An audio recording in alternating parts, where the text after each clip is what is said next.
Wow. Have you ever heard of the Versus Wiki? Because I didn't for a couple days, and then I did.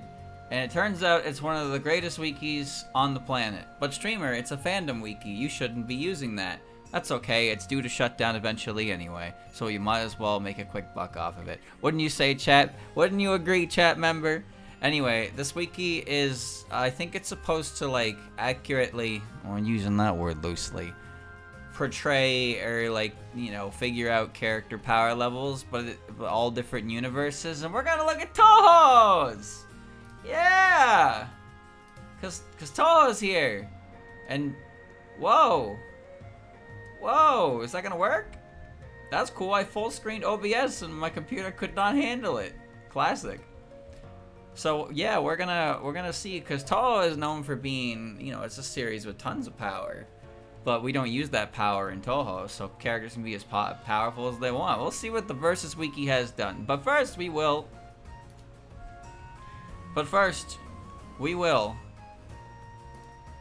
streamer, get this ready. Hold on.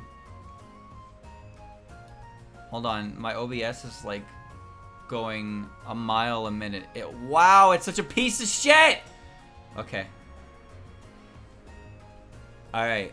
We're gonna read the summary. This is the Touhou summary. Touhou Project is a franchise consisting of several 2D scrolling shooter games and 2D fighters. Created by Team Shanghai Alice. The 2D fighters were created by Twilight Frontier. Headed by a man named Zun, it follows the various misadventures of Reimu and Marisa, a shrine maiden and a magician in the magical land against Tokyo that inhabited all manner of spirits, demons, and aliens. Whoa! Spirits, demons, and aliens? Each game focuses on an incident causing trouble for the denizens against Tokyo and the incident resolvers naturally resolving these. Power of the verse!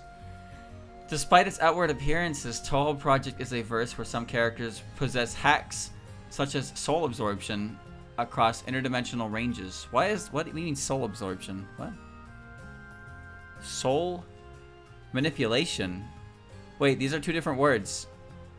Soul absorption. What? Across the ability to become immune to harm by floating outside of reality. Intangibility. Kitty pride phasing through a wall. That's great, Kitty. You phased through that wall, champ. Mastery over time and space. Yes. Characters vary greatly in physical power, in with the weaker characters in the city being city block level. I don't know what that means. With those above them ranging from city level to multi-continent level, the top tiers and god tiers are solidly low multiverse level, being able to consistently affect multiple space-time continuums of infinite size. Several characters have even shown the ability to cross these infinitely sized locations, moving infinitely fast in doing so. Important pages that I'm not going to click.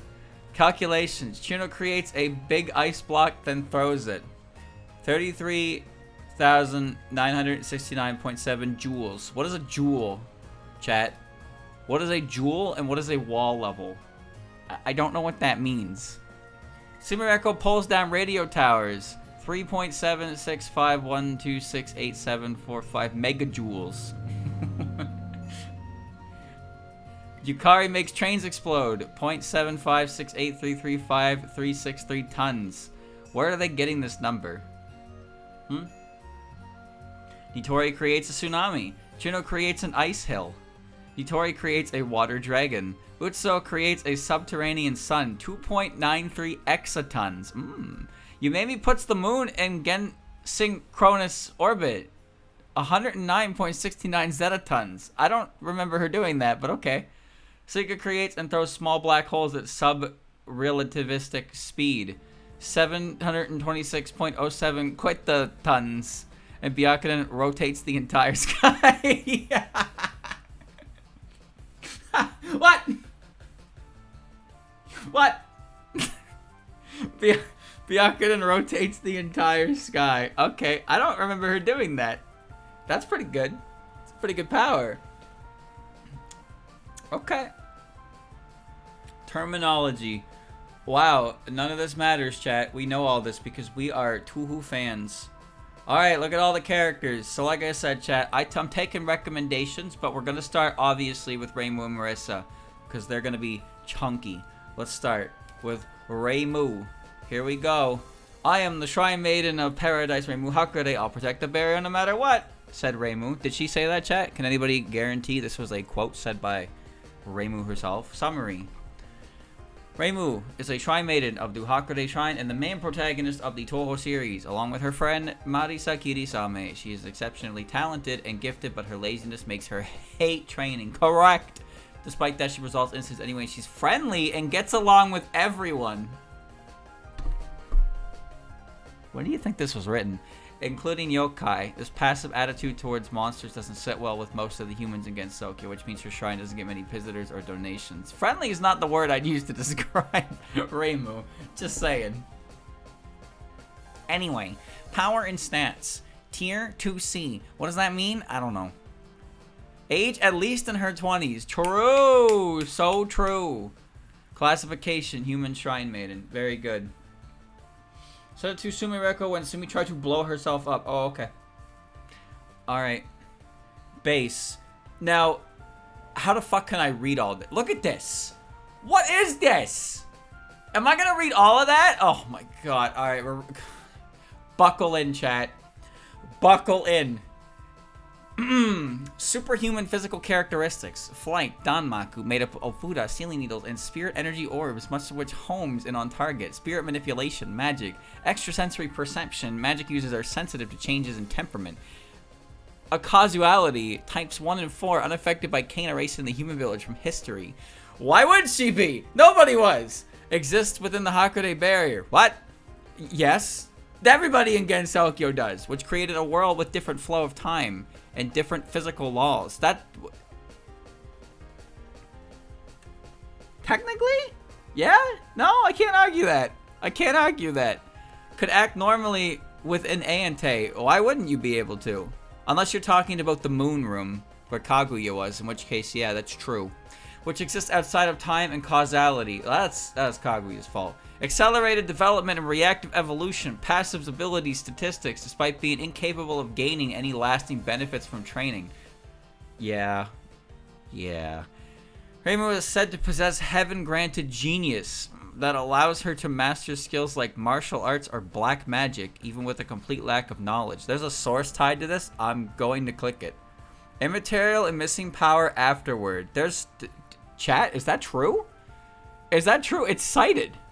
It's cited. That can't... Somebody check that right now. Somebody go check the immaterial missing power afterward. I want to know right now. Reimu possesses heaven-granted genius, capable of mastering any martial art or black magic. Okay. The tier 2C is low multiverse level. Characters or objects can significantly affect, create, or destroy small multiverses comprised of 2 to 1,000 separate space-time continuums or an equivalent. Yeah, okay. Whether it's martial arts or black magic, there is a lack of knowledge, actually complete lack of knowledge, but her heaven-granted genius to cover her, she's insanely formidable. Wait, is that what that says? What? Wait a minute. Hold on, what? Is that accurate to what I'm reading? Whether it's martial arts or black magic, there is a lack of knowledge, actually a complete lack of knowledge, but with her heaven-granted genius to cover her, she's insanely formidable. So she's a heaven-granted genius, but she lacks knowledge. What? It says she can't use those. Yeah. Yeah, Zuna's saying that she can't use those, but because she's so fucking smart, she's still really formidable. But the Versus Wiki is saying that her heaven-granted genius allows her to master skills with okay. Alright, alright. It's like the sign can't stop me because I can't read. Reimu is like, I can't understand this, but I can still kick your ass. She doesn't overcomplicate things. Alright. Stated to possess limitless innate talent. Yeah. Reimu has consistently improved herself in several ways over the years, such as initially requiring time-consuming rituals to summon gods, Silent Sinner and Blue, before being able to summon them with just a thought. That's what? Forbidden Scrollery Chapter 27. Did she do that? Chat, did Reimu summon a god in Chapter 27 of Forbidden Scrollery? What god did she summon? With just a thought. Needing to rely on her turtle Genji in order to fly. Doesn't need to anymore. before learning how to do so on her own, or being affected by the sleep-inducing effects of dream souls, before later taking hits from them without issue. I don't even know what that means. Chapter 29. Antinomy of common flowers. Okay. Keep in mind they take everything very literally here. Oh, okay. The mouse spirit. She summoned a mouse? Are you fucking kidding me? Okay. Despite Fantasy Nature being the only spell card using a technique she knows from birth, she has gained dozens of other powers and spell cards over the years. Gradually grew to resist Mioi's ability to erase memories. 19 cited. 20 cited. Why is 2 erase and memories 3 different cited sources? Okay. That leaves the victims paralyzed with fear. Despite being initially affected, becoming the only one against Sokyo, to resist those techniques, gain the ability to see in dark locations by becoming unaffected by night blindness. Chat, look it up. Strange Creators, Outer Worlds, Subterranean Items, and Cross Review. Check it right now. This is saying that Reimu gained immunity to night blindness after everything she said to Mistio, where she's like, I'm a human, of course I'm affected by night blindness, you shithead, and then killed her anyway. She tricked Kozuzu with a small mouse. Okay. Moving on. Where was I? I don't know anymore. Despite not being able to do so before, was affected by Raisin's ability to control wavelengths during the Imperishable Night incident, but was noted to have possessed wavelengths that were difficult to manipulate. Was shown to be unable to physically interact with dream cells when first encountering Sumereko's dream self, but could do so against the dream cells she encountered in the dream world not long after. Huh? I lost myself. Despite fearing her being affected by Shion's full power aura, she adapted to resist it within a matter of seconds. It additionally kept up with her even after she began releasing more auras, initially considered far too weak to face Mima. By who? Mima? But could grow to surpass her in power in a short period of time. Could adapt to Sakuya's time manipulation over the course of their initial fight, with Reimu being completely unaffected in the case of her victory. Gensokyo Geography, Case 1. I don't even know what the fuck that is. What is that, and what does that have to do with her being completely unaffected by Sakuya's time manipulation? Huh? Reimu Hakurei, the Shrine Maiden of Hakurei Shrine, doesn't get night blind, so being in a dark cave is fine for her. Are you telling me that Reimu lied to Mistia? Reimu does not get night blind, but she lied to Mistia? What a bitch! Gensokyo Geography is a Strange Creators article. I know! But what does that have to do with Sakuya's power not affecting her? I don't understand. I'm not clicking links. Who knows where the fuck that's gonna take me? I'm on display capture. If something pops up and you see it and it becomes a streamer ellipses moment, that's not happening. I'm not allowing that to happen. You will not get that to happen. I have to make sure nothing will pop up. Cookies? Don't eat them. Don't worry. No. Streamer, why don't you just do everything in your life in an incognito window then? Because this is my PC. I can do what I want on my PC. This is why streamers don't use display capture, by the way. Many streamers will smartly avoid display capture in its entirety because of the odds of something being captured that could get them in trouble. There's only reference to the article, although Sakuya, who appeared at stage 5, had the ability to manipulate time. The effects of her power only taken if Reimu lost. Ergo, Reimu solved the Scarlet Mist incident on the same night she set out. What? What does that mean? Has the ability to manipulate time. The effects of her power are only taken if Reimu lost. Like, what does that even mean? Case talks about the STM location in regards to the Misty Lake. You know what else talks about the STM location in regards to the Misty Lake? The prologue in EOSD, where it mentions a mansion on the foot of the island in the middle of the lake, and then that never happened again. Just letting you know. What don't you want us to see, streamer? Take a guess. Where am I? I lost myself again. Empowerment and power modification. She adapted Shion's negative aura. Reimu was said to have been drawn near infinite power from her aura. Statistics amplification. Can use spell card power to increase the power of her spell cards. Acrobatics, energy protection, martial arts. Stated to be trained in martial arts. Where was that? Where? Highly responsive to prayers manual. Are you serious? What? Huh? I've never read the highly responsive to prayers manual before. How could I have known? No wonder she can kick the orb everywhere, dude. Soul manipulation. She is said to have the power to manipulate the spirits of living things. Since when? Huh? What? When did that happen? As she can purify spirits, non-physical interaction can harm phantoms and evil spirits with irregular attacks, as well as divine beings like Junko. Motherfucker, I can harm Junko! I can harm Junko! Reimu ain't special.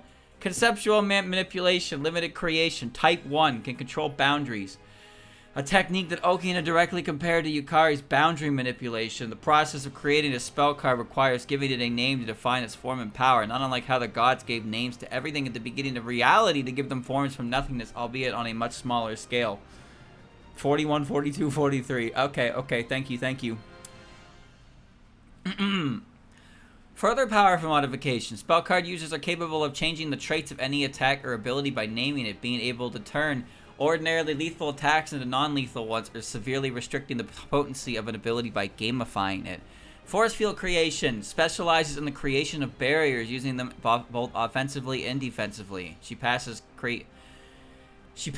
creates a barrier around her when she is stunned. Sealing. Sealed away Mima. Her spell card Dream Sign, Evil Sealing Circle, and Fantasy Seal are designed for sealing their targets. Wow. Aura space-time manipulation. She can turn space inside out, open dimensional rifts and barriers, and prevent enemies from approaching her while making projectiles miss her automatically. She can turn space inside out. Okay. No source on that one, though. All spell card users are shown to possess magic circles, which have the properties of slowing down anything within their radius down to a near stop. That's probably referring to Touhou 9. Via the ability to name their spell cards, spell card users are able to distinguish things within space and time. Shoot the bullet afterward. What are these, man? What are these? Teleportation! Can do so via skill cards like Dimensional Rip or Demon Sealing and Dimensional Rip. She can even teleport without realizing it, can create doubles of herself. Intangibility and beyond dimensional existence, spatial and type 1 by floating above everything that exists. She becomes effectively untouchable, so most attacks simply pass through her where she appears to be, harmlessly. Physics manipulation, probability manipulation, fate manipulation. By using the memory within all things, she can alter the probability of something happening, even if it goes against the laws of physics, as the memory layer of the world exists beyond the mental one, which in turn exists beyond the physical one, which is controlled by the laws of physics. Oh, of course. Renosuke said it. You got, my bad. My bad, Renosuke said it. Gotta be true. You gotta be true. I was probably asleep during that chapter. Summoning.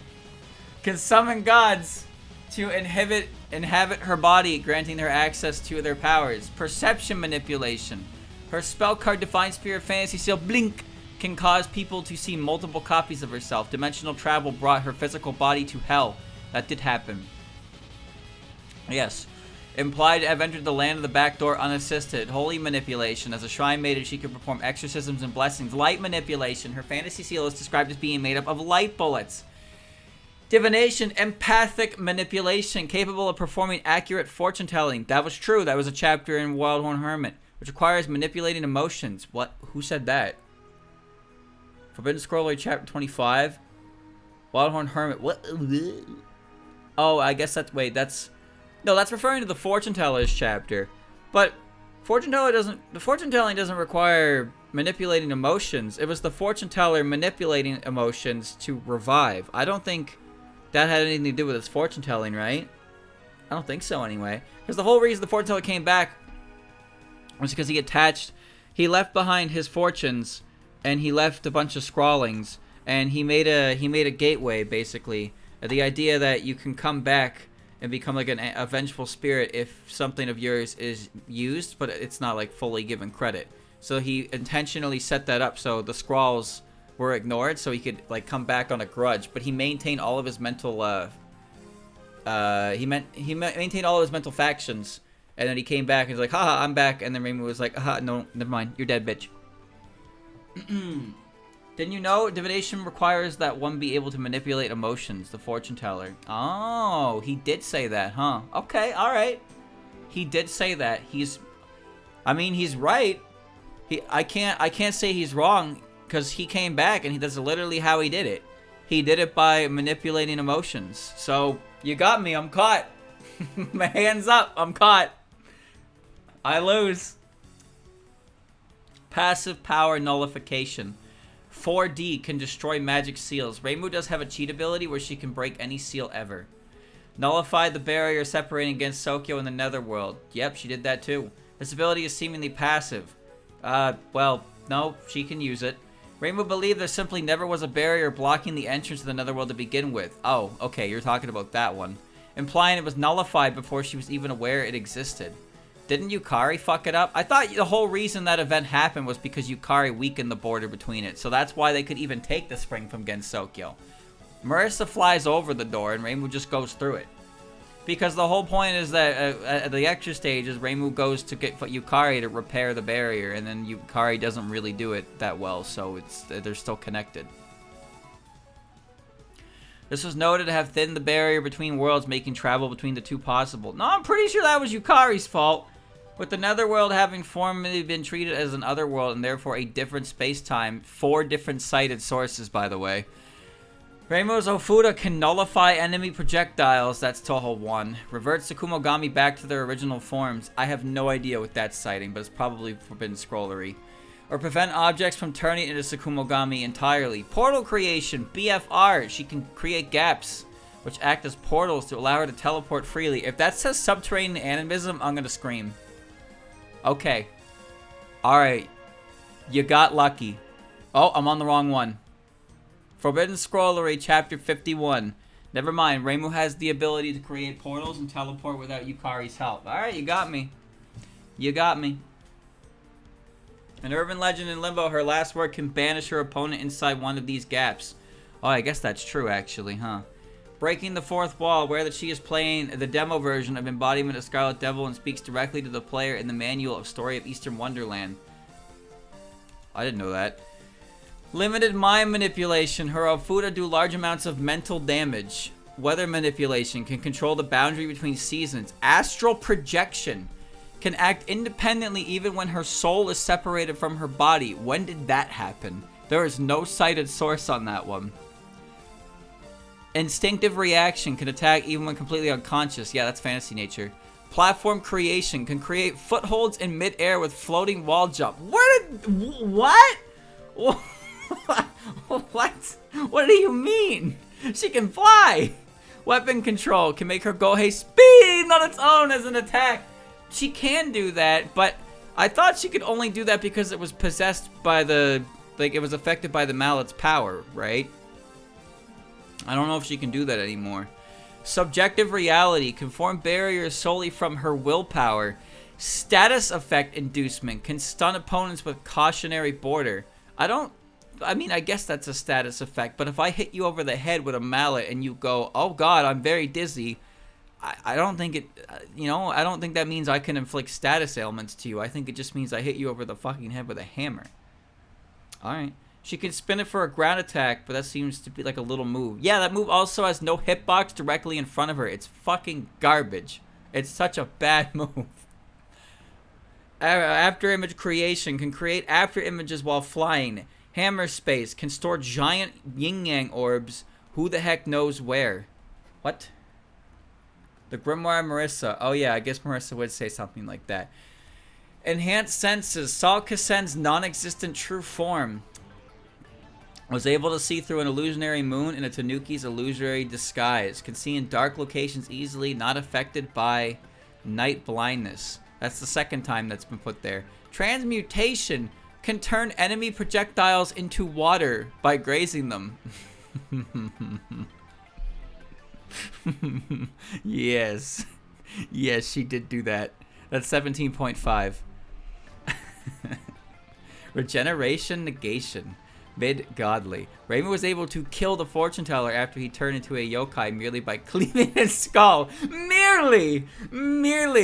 She was able to kill him merely by cleaving his skull, despite the fact that yokai are made of spirit and can recover from completely bodily destruction. Yeah, but that's her magic stick. That's the point of it. Limited pain manipulation. Fujiwara no Moko, who has adopted to living her life in constant agony. What does Moko's constant agony have to do with Reimu's power? Had to give up while fighting her due to the pain caused by her attacks. Limited deconstruction. Her yin-yang orb instantly disintegrates yokai on contact. What? Oriental Sacred Palace? Wait, it's... Chat, it's called Oriental Sacred Palace? I thought it was called Oriental Sacred Place! No way. Have I been wrong? For 5 years? Oh, no. Oh, no. No. It is place? Okay, alright. I almost let the Versus Wiki correct me. Okay, alright. The chatter where Kisen touched the yin-yang orb and her arm exploded. Yes, that did happen. It didn't do it to the fairies, but it did blow up Kisen's non-existent arm. Okay. Water and organic absorption, self-healing. Can absorb water to heal herself. Yeah, bitch, I can too. It's called hydrating. It can do the same with oil. Yeah, bitch, I can too. It's called being American. Likely many more. Stated to possess various mysterious powers that she has never showcased or mentioned. Perfect Cherry Blossom Omake text. Yes, 2003's Perfect Cherry Blossom. Attack potency, low multiverse level. Defeated Shinki, who created Makai, an otherworld stated to be infinite in size. Fought against the eventually overpowered and unsuppressed Shion. Marisa can only barely keep up with her through constant training, even though Reimu is lazy and rarely practices. And according to Marisa, great music choice. She can one-shot almost any yokai with Fantasy Seal. Marisa has never played a Touhou game because there are not very many, if any, patterns that Reimu can one-shot with a Fantasy Seal. I really wish she could. It would make 1CCs a lot easier. She, alongside Yukari in the Barrier Team's extra scenario and Imperishable Night, inflicted so much pain onto Moko to where she couldn't fight anymore despite her immortality. Yeah, I guess if you blew up 13 times, you would start to hurt. She should be somewhat comparable to Miko and other religious figures. Now, I don't mean to be an asshole here, but Miko represents Taoism, Byakuden represents Buddhism, and Kaneko represents Shintoism. But also, so does Reimu. Why is she being compared to Miko and other religious figures? Why is she not being compared to the shrine that actually is the same religion as her? They always mention how Reimu's techniques are closer to Taoism. Yeah, but she's Shinto. It's Shintoism though. Just because her god never comes out of the goddamn shrine. Whatever, who cares? It's like arguing whose tea tastes like more shit, alright? Who cares? Speed Infinite. Flew to the end of Kaguya's corridor, which is composed of infinitely linked pieces of space-time continuum. And is repeatedly stated to be an infinite and endless. 5 different sources. 5 of them. Urban Legend and Limbo Racing Scenario Stage 3, Imperishable Night Barrier Team Scenario Final Stage A, Imperishable Night Magic Team Scenario Final A, Imperishable Night Scarlet Team Scenario Final A, GD Detective Satori Chapter 15. Raced against and ultimately caught up to the Pelican ship, which could fly to the edge of the infinitely sized Makai without stopping or slowing down, crossed the infinite width of the Sanzu River in order to reach Hell. There are so many cited sources, dude. Alright. Lifting strength, class 25. Roughly comparable to that of Tenshi. That doesn't tell me anything. That doesn't tell me anything. Striking strength, low multiverse level. She can harm yokai with kicks and fought Byakuren in close quarter combat. She did, didn't she? Durability, low multiverse level. Survived a blow from Kassen that was most likely meant to be lethal. What? Oh, you're talking about that Kassen. By using fantasy nature, she becomes extremely hard to harm and she floats outside of existence. Stamina, superhuman. She maintained the summon of the Sumiyoshi gods for 12 days straight during the events of Silent Sinner in Blue, which required constant prayers and concentration. She can fight against yokai all day, tired out and outlasted Flandre in their spell card battle. Okay. Range. Extended melee range, at least tens of meters with Danmaku. Her firing range should be comparable to Sakuya's, who can fire knives at least 36 meters. Where did they get that number? Far higher with Omatsumi no Kami summoning. She was going to taint all of the lunar capital. Okay. Thanks for the footnote. Very interesting, very relevant. Why are we talking about that? Low multiversal with spatial manipulation managed to bring her physical body to hell. Multiversal with fantasy nature. When using fantasy nature, Reimu floats above everything that exists, becoming untouchable to everyone in Gensokyo, including those whose powers span all of existence like Yukari Yakumo, sources 1, 2, and 3. Reality in Touhou possesses countless worlds beyond, and the dream world, which is the opposite side of the same coin as reality. I read that and processed it like none of it. So, okay. Okay. Standard equipment. The Yin Yang Orb. Gohei, Ofuda, and Sealing Needles. The Yin Yang Orb. The Go Shintai of the Hakurei Shrine. As the Shrine's blessing is yokai extermination, they are incredibly effective against yokai, instantly destroying Kassen's artificial arm when she tried to pick it up. Reimu uses it in combat both as a projectile, either firing or swatting it at her opponents, as well as her shield. In subject animism, Yukari also turned it into a communication device. PC-98, only a blood member of the Hakurei clan may use them. As the last living Hakurei, it is a weapon only Reimu can use. It also constantly absorbs Reimu's energy, storing it within so it can be used all at once as Mighty Blast before continuing the cycle. In Story Beast in Wonderland, depending on the ending, Genji states its true power, either the ability to eat sweets and never get fat, the ability for the user to smell like whatever they want, or the ability to turn into a cat whenever the user chooses. All good options. Okay. Optional equipment. The Ultramarine Orb Elixir, a drug that removes the user's impurity of death and allows them to see the immediate future by experiencing it. Abilities offered from ability cards and player system cards. I'm glad Reimu's always packing the I can't lose elixir in her back pocket. Like, that's just a thing that she can have. Okay. Intelligence. Reimu is a skilled fighter with knowledge on many yokai, gods, and other spiritual beings. Is she? She is also extremely perceptive. She has an innate knack for using her powers, even those she doesn't fully understand, weaving them into her movements and attacks without fully realizing or intending to do so. She's incredibly knowledgeable when it comes to barriers, and is capable of analyzing and dismantling barriers that neither Marisa nor Patchy could understand. While she is exceptionally talented, she's also very lazy. Weaknesses. Reimu is incredibly lazy, as just stated above, and thus hasn't reached her true potential. Instead of relying on her sheer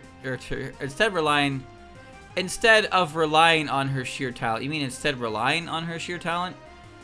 She hasn't mastered the ability to summon gods yet. For example, her Ofuda are weaker against oblivious people and are less effective in the wind and rain. I have no idea why that says that. Notable attacks and techniques. Fantasy Seal is one of Reimu's signature ability, a technique used to seal yokai using light bullets that homes to opponent. The sealing works by sealing their power away to a point that just disappear into dust. It has been stated that Reimu Fantasy Seal capable of ignoring the laws of physics. Marisa notes that Reimu Fantasy Seal is incredibly painful to handle in one of her dialogues. Okay, so we're getting to the point of the wiki where whoever was writing it stopped caring. Extreme luckiness. Reimu is noted to be extremely lucky by Rinosuke and Marisa, to the point that the outcome of everything seems to always side with her. This power can be used to make bullets miss, making one come out victorious at the end, and outright stop any lethal blow that is meant to kill Reimu. Luckiness is associated with the third layer of the world that moves with probability and fate. The explanation of this can be found within this page. I regret clicking that. Oh, I regret clicking that. Summoning. As a shrine maiden, Reimu was capable of summoning gods. By using her body as a vessel for the god, Reimu can use the power of the god as much as she wants. In Silent Sinner in Blue, Reimu was shown to require extreme chanting to summon the god she wants. But later on in Forbidden Scroll, which take place after event of Silent Sinner Blue, she was shown to be capable of summoning with a mere thought, signifying she has learned how to summon god efficiently. She learned on Moon, I guess. Look, thought. She thought how to use the board. Ability to float. While flight is widespread among inhabitants of Gensokyo, Reimu's ability extends beyond that, encompassing not only more complex technique, but her behavior in life. She merely casually float through life and is so in touch with her surrounding that she had likened to a hermit. As long as she go with the flow, she showcased both incredible intuition and luck, though she loses her edge when she is distracted or acting on selfish desire. Give me a minute. She has been observed to dodge attacks as if she were made of air, while from her perspective the projectiles swerved away from her, and she had walked across a river unknowingly without getting wet by stepping on fish as they leaped from the water. Chat, when did that happen? We have 135 cited sources on this wiki page already, yet we don't have one here. That happened in the Fairies manga. Did that happen in one of the earliest chapters? Because I remember a chapter with her and Marisa getting lost in a forest. I don't remember her walking on fish, but I don't remember what happened in much of very early Sengetsu-sei. It's all kind of a blur, and then I start reading Makoto Hirasawa's, and I'm like, yeah, Sunny! By the way, chat, speaking of Sunny, I unfortunately had a craving. I bought more Sunny D. I now have Sunny D in my fridge. I'm not going to mix it with milk, but I have Sunny D in my fridge. I'm going to drink it, and I'm going to think, damn, why did I buy that? But I bought it, and it will be consumed. No milk combination. Alright. Where was I? More notably, it allows you to accomplish things such as circling an enemy by moving in a straight line, appearing from the least probable place with no real reason, on top of teleporting short distances. That reminds me of the chapter in Lotus Eaters when they're going to the river in this winter, and Reimu walks to the edge of the cliff, and Marisa's like, don't do that, you idiot, it might collapse and you'll fall. And then it collapses and she falls, and Marisa's like, oh no, Reimu, I told you shouldn't have done that. And she peers over the cliff and Reimu's just floating, and she's like, oh, right, you can fly. Yeah. And then she takes her fucking mountaineering gear and climbs down like she can't fly as well. Like, okay. Okay. Fantasy nature, the ultimate expression of Reimu's ability to float by merely floating away from existence. Hey guys, watch this. Goodbye. She becomes untouchable by normal means.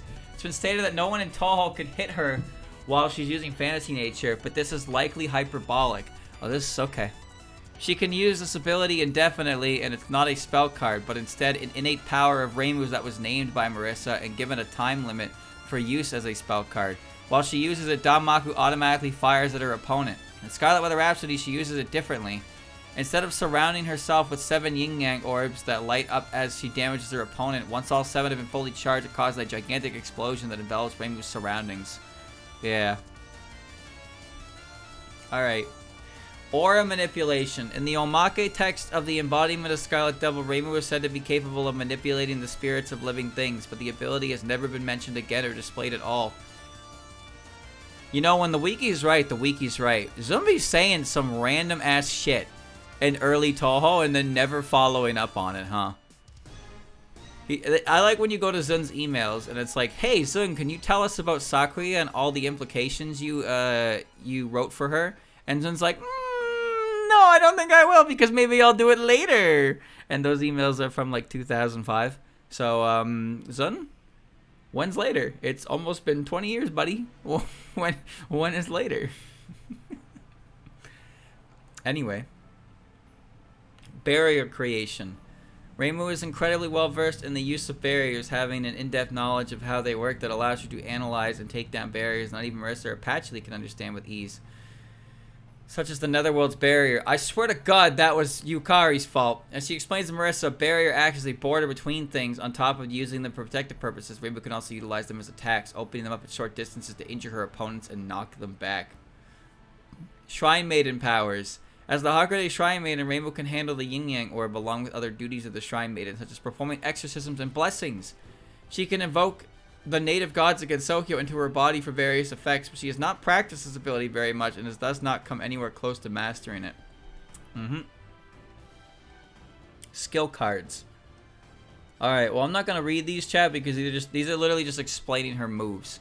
Quick-witted consecration talismans. Okay. These are her spell cards. There's no reason to read these. Here's the gallery. Look at all these Reimus. Whoa, we got EOSD Reimu. Perfect Cherry Blossom Reimu. Material Missing Power Reimu. That Reimu. This Reimu. That Reimu. That Reimu. This Reimu. Look at all these Reimus. Whoa!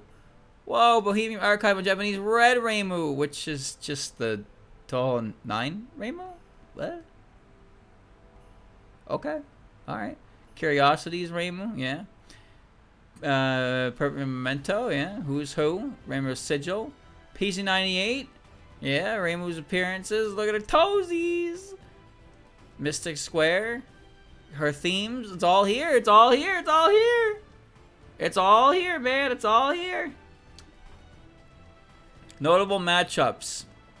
None. None. Discussion threads involving Reimu. Reimu Hakurei versus Surubami Senri, a drip contest. What? Donte Reimu Hakurei vs Donte Spirle Ikuro standard battle assumption best key use Reimu Donte DMZ5 Donte. Yes, Reimu 5-layer probability hex, probably a stomp Donte. No, Donte lose. Okay.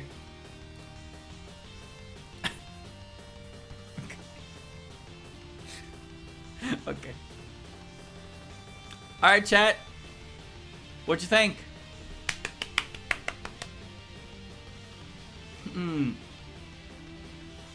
What'd you think? What'd you think? Well, we're gonna click Marisa next. Ready? Here comes Marisa. Oi, Reimu. It ain't magic if it ain't flashy. Danmaku's all about firepower. That's true. I think she said that in Imperishable Night. Well, actually, she did say something like that, because Alice said Danmaku's about brains. But this might be a quote that's of a similar line. Wait, PC98? It's going to bring me a boring life, I'd rather die. Damn, she's hardcore! Oh, I didn't read Reimu's PC98 version. Bro. There's no way you're getting away from me. I'll chase you all the way to hell. Oh, shit. Did it change anything? Did anything change? I don't think so. No, it didn't. Okay. Nothing changed. I thought I saw something change on Marisa's, though. Let's have her quote. Alright, we're going back to Marisa. Yeah, see, there's like... the summary changes a little bit on her. Marisa Kirisame is an ordinary human magician specializing in flashy heat and light-based magic, and the secondary protagonist of the Touhou project.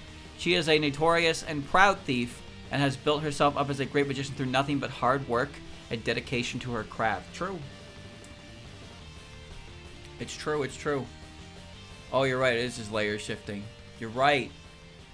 TUC, name, Marisa Kirisame, black-white. Okay, at least in her 20s. Classification, human magician, thief, yokai hunter. Okay. Oh, God. Okay, alright. Here we go. You ready, boys?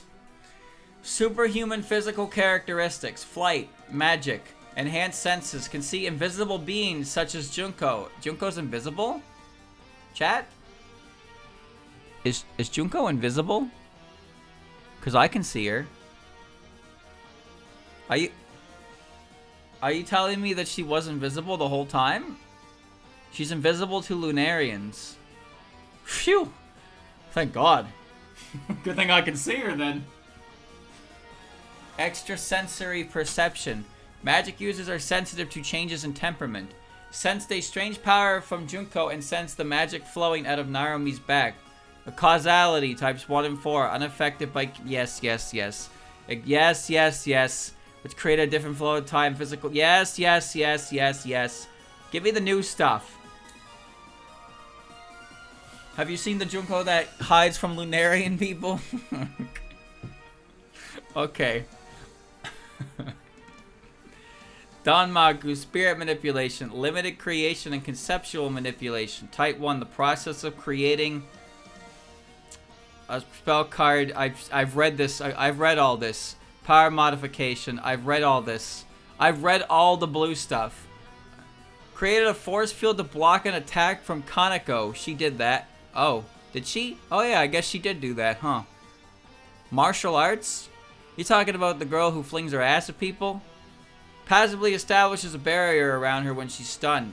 Statistics amplification. Can use her spell power to increase the power of her spell cards. Light manipulation. Heat manipulation. Fire manipulation. Explosion manipulation. Many of Marisa's spell cards and skill cards generate large explosions. Can steal others' techniques. That's not a special ability. She's not Taskmaster. Non-physical interaction. Can harm phantoms and evil spirits with regular attacks, as well as divine spirits like Junko. Water manipulation. Summoned a hot spring under her house. When did that happen? There's no source on that one. Why is there no cited source on that one? Cloth manipulation. Summoned clothes for Reimu in Silent Center in blue. She... Huh? She did what?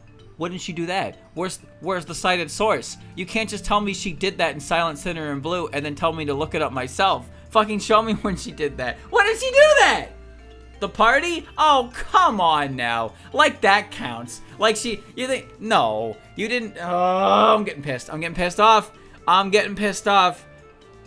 PCB Man, one of her recent great magic spells, summoned a hot spring vein underneath her house to use as a floor heating device. Oh, okay, never mind. She's a genius. Whatever. Summoning with Urban Legend. Yep, ice manipulation with Love Sign Master Spark Frozen. Wait, what? Chat, what Master Spark is that? What Master Spark is the frozen one? I don't remember any attack like that in any game. Which one? Hidden Star and Four Seas. Oh, yeah, you're right. She's the winter, right? She's the winter character. So she has ice manipulation now because her Master Spark is cold. Gotcha. Gravity manipulation with Black Magic Event Horizon. Breaking the fourth wall is aware of the consistence of game mechanics such as lives and continues and bosses. Directly speaks to player in the manual story used to Wonderland. Vibration manipulation. All characters in return must have power capable of generating shockwaves to push their opponent back. Yeah, they are. Fungus manipulation can cause mushrooms to sprout up from the ground as an attack. Does she? What attack did that, chat? 17.5? Wait, she did that in that game? It's her launcher? Oh, fuck, you're right. I barely remember that. That's dumb as shit. Whatever. Weapon mastery. Able to effectively utilize her broomstick as an improvised weapon, even while simultaneously using it for flight. Yeah, she just beat you over the head with it. Weapon control. Able to control her broom at a distance, which Marisa used to push Reimu out of her room. What? That sounds hilarious. Lotus Eaters Chapter 4. I actually don't remember that happening, but I'll take your word for it. Because her broom is magical. Or have it follow her. Yep. Telekinesis. Controlled her mini Hakurei at ground distance, recalling it back to her. Was that during... Wait. I don't remember her doing that either. When she was doing the cooking. I don't remember that, dude. I actually don't remember that. I don't remember her fucking telekinesis, huh? After image creation. Illusion laser creates an after image that continues damaging its target. Yeah, I guess it does. Sealed away one of her own spell cards. Which one was that? Damage boost size manipulation. Limited invulnerability via 3-tiered embellishment magic, which will either increase the damage of her next attack, increase its range, or grant Marisa temporary invulnerability every 3 attacks. Stealth Mastery, snuck into Ante undetected while it was heavily guarded. Absorption, Power Nullification, Transmutation. Can absorb magic from her enemies or transmute their attacks into spirit power. Can turn enemy projectiles into water by grazing them. I like how one game's mechanics turn into like this crazy power they can just do. That's a Soku item card. Oh, I don't know anything about the Soku item cards, dude. Those are things in the deck that I don't want because I want to use the special move. Anyway, where was I? Pain Manipulation. Beat the shit out of Moko, who's in constant agony. Yep. Had to give up fighting due to her pain. Water and Organic Absorption is South Heal. Yep, she can hydrate and she drinks oil. Yep. Possibly Transformation. Stated she could probably transform herself with magic, but considers it too risky. Passive Probability and Fate Manipulation. Her Mini Hakurei supposedly works as a charm for good fortune, with fortune measuring one's control over the memory layer, which controls probability and fate. I'm never gonna click that page again that tells me what the fuck that's talking about, but sure. You control the fourth layer. You got it. Attack Potency, low multiverse levels. Should be somewhat comparable to Reimu as she occasionally wins their frequent duels. Who's gonna tell them that spell card duels are not like world-ending bouts? Who's gonna tell them? A spell card duel between Reimu and Marisa is them in the sky firing magical candy at each other and causing a couple ripped clothes and like no lasting damage to the environment. Why are we treating this as low multiverse level? You think if they fight at full strength they're gonna blow up like 15 different universes' moons? No, they're not. Reimu might, because Reimu's a cheater. Oh man. Defeated Shinki, who created Makai. Yeah, and otherwise stated to be an infinite size. Almost murdered Sega by accident. What? Where's the source on that? Wait a minute. You can't say that. When did that happen? What do you mean you almost murdered her? What? Where's the source? That's not referring to the Kishin incident, I don't think. I don't think that's referring to 10 Desires either.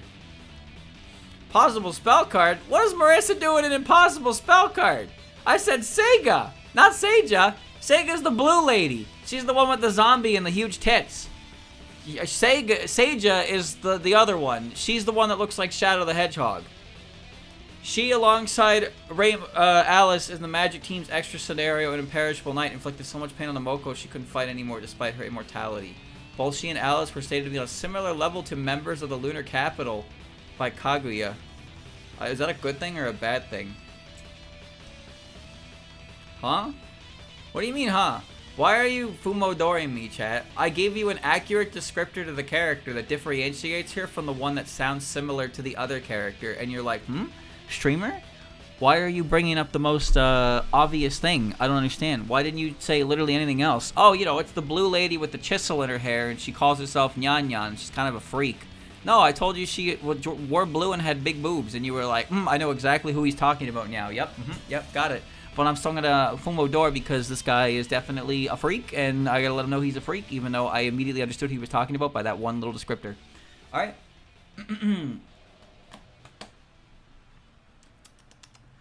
Where was I?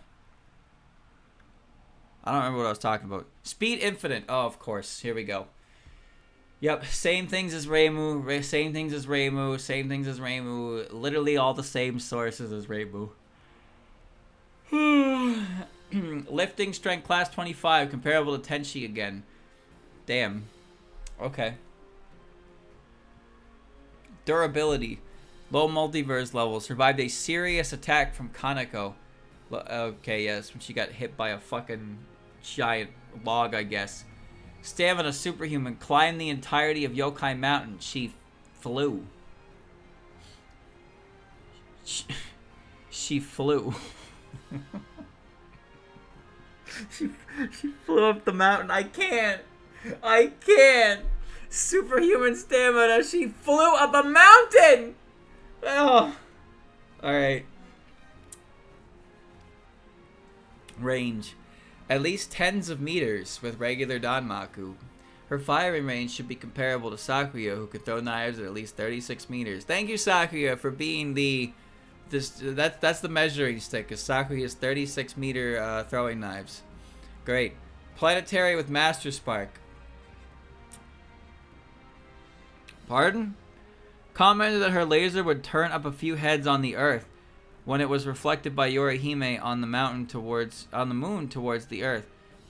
Yorihime reflected a Master Spark to interplanetary with magic space asteroid belt. The spell card can pull away 2 large planets. Can it? Can it though? You think Master Spark can be seen? You think it's that big? It can be seen? Huh? I don't. What are you talking? Marisa made a cheeky comment about that, and they were like, "Yeah, this basically means that Marissa's Master Spark is so big that you could see it from the moon on Earth." Like, huh? Could you imagine getting hit by a Master Spark that size on Earth? That you could see it from the moon if it fired from the moon? Could you imagine? How many Reimus do you think you could vaporize with that kind of Master Spark? Alright, okay. Standard equipment, her broomstick, the mini Hakurei, variety of potions. As of 100th black market, she's collected and hoarded every ability card from both that game and Unconnected Marketeers, making them standard. She's never used them again. Actually, Touhou 19 had them. Optional equipment, the Ultramarine Elixir, blah, blah, blah. Abilities offer, blah, blah, blah, and a cult ball. Intelligence. Marisa is an intelligent, skilled magician who works incredibly hard to continually grow stronger. Her mastery of magic is unusual for a human, and she is remarkably skilled at copying the techniques of other magicians and using them for herself. That is all true, and that is all based. Weaknesses, none notable. What do you mean Marisa has no weaknesses? I do believe Marissa's humanity is what you'd call a weakness.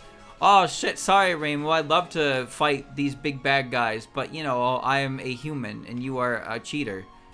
Yeah, she doesn't let it stop her. I mean, she doesn't consider it a weakness, so, you know, in that case, it's right. No notable weaknesses, but I do argue that the fact that she is a normal human is probably a pretty big weakness in a series full of superpowered freaks. What do I know? Magic. Marisa is an average human with no innate abilities.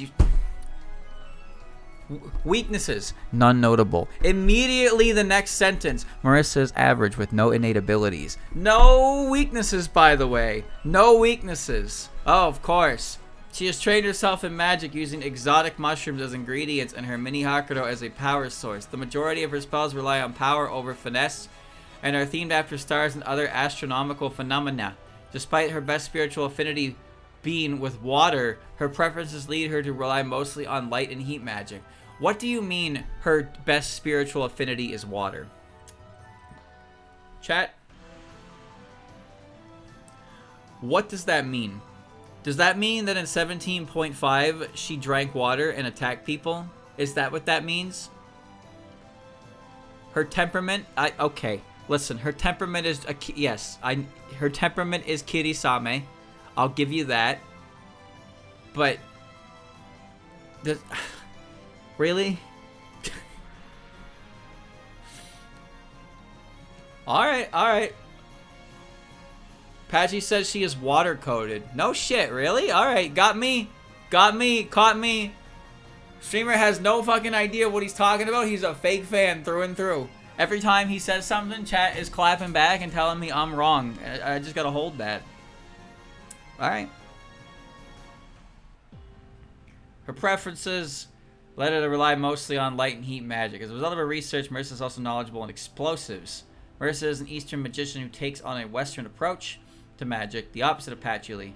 Many of Marisa's best-known spells are replicas of spells used by other characters that fit her tastes, though she has also experimented with them to create improved versions. That's true. An Eastern magician who takes a Western approach to magic.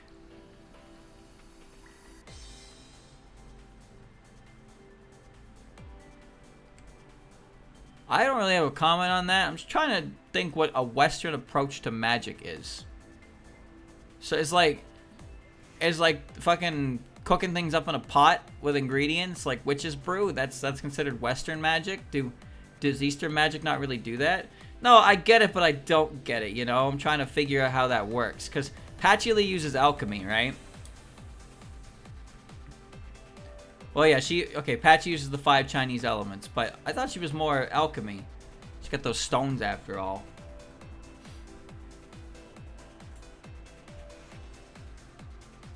Well, I guess is what you define as Western witch, right? And I guess it makes sense. The Western witch is the way she's dressed. Her magic incorporates like mixing stuff, ingredients, mushrooms, things like that. Yeah, stuff like, okay, yeah, alright. Alright. I'll give it up. I'll give it up. Skill cards, we don't need to read any of that. Doesn't matter. Doesn't matter.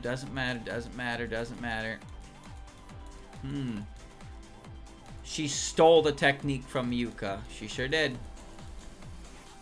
Oh man, there she is. Marisa. Huh. Okay. I like how as the time went on, Marisa kind of went from being black and white to more like deep blue. You notice that?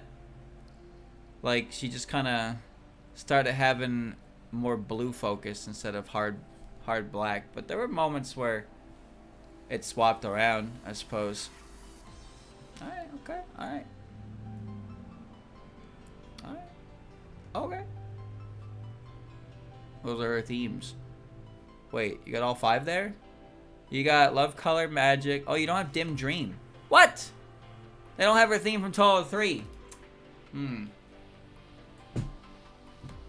Okay.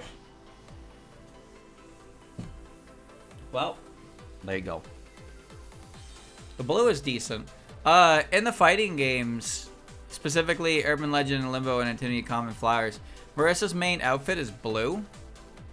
It's this kind of blue here, as you can see. But one of her alternate outfits actually puts her back into her usual black and white. It's pretty cool, actually. Alright, chat. So we have looked at our 2 protagonists. Who are you? Huh? That is not who I clicked. That is not who I clicked. Who are you? Alright, chat. Huh.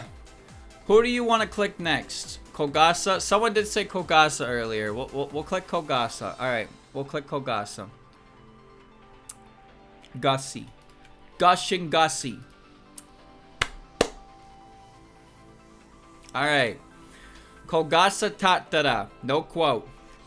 Is a subspecies of the Sakumogami, a Karakase Obake, originally coming from the outside world. She ended up in Getsuki, where she became a yokai that feeds on fear. Although with time passed and humans became less scared, and she was left desperately trying to scare humans. Tier. At least 7B, possibly higher, low 2C. Key physical world nameless form. Name Kogussy. What? 8. What? Predates reality itself. Her? That one? That one. Predates reality itself. Okay. Okay. She's been there since she was the Big Bang. Okay. Alright. Classification. Okay. Let's start reading, shall we? What do you mean nameless form? I don't know what that means, but remind me if that doesn't show up later. Superhuman physical characteristics. Flight, Danmaku, spirit manipulation, power modification, spell card users. Magic user sensitive to change in temperament, a causality, unaffected by cane erasing the human village. Did you copy and paste this? She didn't even exist when that happened! Despite the fact that yokai rely on the continued existence of the human village in order to sustain their own existence, exists within the Hakurei barrier. Everybody dies! Which created a world with a different flow of time, different physical laws. Should be comparable to those who act normally inside Antape. Why? Which exists outside of time and causality, Acrobatics, water manipulation, acid manipulation, can create acid rain. Non-physical interaction can harm phantoms, evil spirits with regular attacks. Fourth wall awareness, abstract existence, type 1. The true form of a god exists as an idea, and a god can spread and manifest itself in any number of physical bodies, each with equal power. Immortality, type 1, 4, 8, and 9. Ooh, what do you mean you have 4 different types of immortality? What does that even mean? Relies on her myths, but be capable of rebirth if she had enough faith. If killed, a god can simply create a new avatar. She's not a god! What? What are you talking about? I don't, what? Limited creation, conceptual manipulation. Type 1, she can modify her own concept and name. I can modify my own concept and name! Who the fuck does she think she is?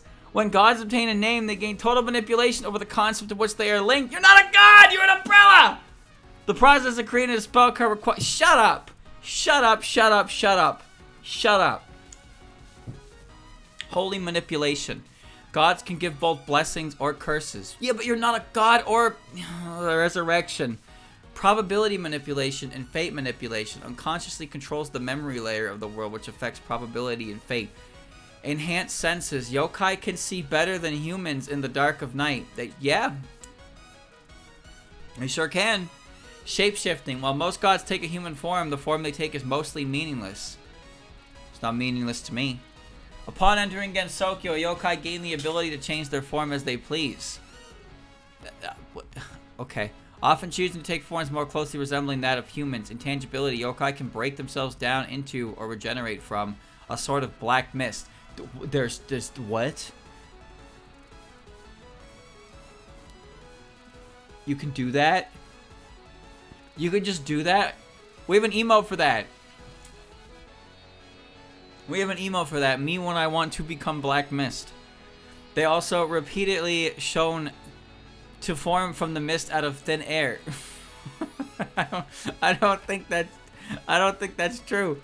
Incorporeality. Yokai are stated to be unbound from the confines of the material world and are made of spirit. Regeneration, mid-godly. Yokai are able to recover from bodily destruction despite being made of spirit. They can also quickly recover from their spirit being drained or destroyed. Aura. Sense manipulation, fear manipulation. All yokai possess yokai energy that takes the form of an aura. This aura can make one feel pins and needles throughout their body, can make one start to tremble, and is powerful enough to deliver these effects even while sealed away. Successfully inducing fear in a target will also allows a yokai to absorb their spirit. As a Sakumogami, she can also surprise people in order to induce fear in them. Aura suppression. Yokai commonly infiltrate the human village without their auras affecting nearby people and are shown to be able to mask their auras from Kozuzu, who can naturally detect such auras.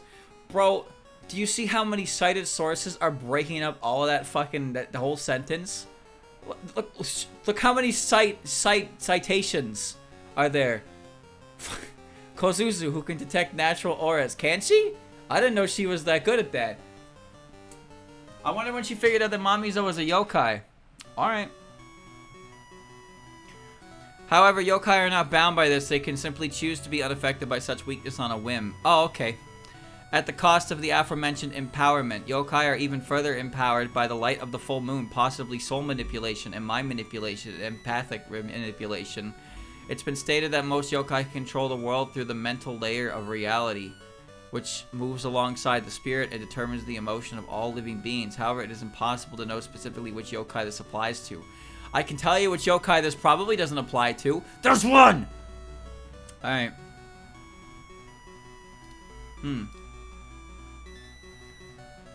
Did I not read? Hold on. What about her resistances? Resistance to madness manipulation. Yokai can resist the effect of the true full moon, which can drive humans insane and kill them if they look at it. Unless your name is Reimu, Marisa, Youmu, or Sakuya. Illusion creation. According to Zun, yokai are able to see illusions. During the events of Imperishable Night, all yokai noticed the moon was illusory. Biological manipulation. Yokai lack DNA and brains. Marisa, stay... You're using that. you're using that as your source? Marisa said in stage 6 that yokai lack brains. It must be true. It has to be canon. Yokai lack DNA. Double spoiler level 9 spell card comments. That one's actually believable because that comes from a yokai. This is fucking Marisa in Touhou 6. Do you know what Marisa talks about in Touhou 6? She's not even playing the same game. She's having a conversation with the people in her head as the game progresses. She's got no brain. Matter manipulation. Yokai are described as a fluctuation and seen to be composed of different particles. Conceptual manipulation. Type 1 is able to fight even when lacking a concept. See Junko. Apparently I can't because she's invisible. Disease manipulation. As yokai are beings comprised mostly of spirit, they are unaffected by physical illnesses. Yeah? Subjective reality, transmutation, transformation. Yokai were once bound in the imaginations of humans with the myths and stories about them defining their forms and characteristics. However, after rooting against Sohi, yokai were unbound from this system and became capable of changing on their own. Symposium Post-Mysticism Part 3. Power bestowal, corruption. Yokai are unaffected by the Holy Elixir, which grants immortality and taints the drinker with impurity. Fear manipulation, sense manipulation. Yokai are unaffected by the passive auras of other yokai. Extreme heat. Yokai are not affected by heat stroke. Mind manipulation, empathic manipulation. Unaffected by being near phantoms, which can passively change the emotions to slowly destroy the minds of anybody that come near. Death manipulation. Can survive being near Yuyuko, whose mere touch can cause death and who passively causes all living things near her to die. And soul absorption. Survive Tenshi absorbing the souls of all living things across Gensokyo and various other worlds, such as the Netherworld. Okay. Attack potency. At least city level, possibly higher. Superior to fodder, such as Cirno, and should be at least comparable to average yokai. Universe level plus. Participated in the creation of reality. She did? Did she? I didn't know that. I had no idea that Kogasa participated in the creation of reality. So when there was nothing and then there was a boom, Kogasa was there. It was the biggest boo of her entire career. Okay.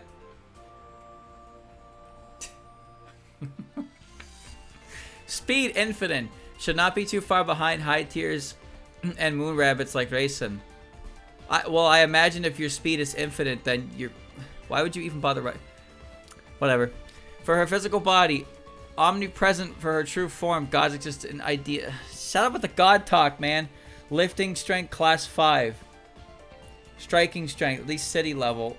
Likely higher, universe level. Durability, universe level. Stamina, superhuman. Range, at least tens of meters. Her firing range is comparable to Sakuya's, who throws knives at 36 meters. Multiversal for her true form. What is Kogasa's true form, chat? Because I was under the impression that Kogasa's true form was the fucking umbrella that she carries around. But this wiki is making me believe that her true form was the one and only God. Standard equipment, her umbrella, part of herself. That's not part of herself, that is herself! Intelligence, average. Though she is adept at surprising humans, she has superb skills as a blacksmith. Weakness, Kogussy is vulnerable to spiritual attacks. Notable techniques, surprising humans.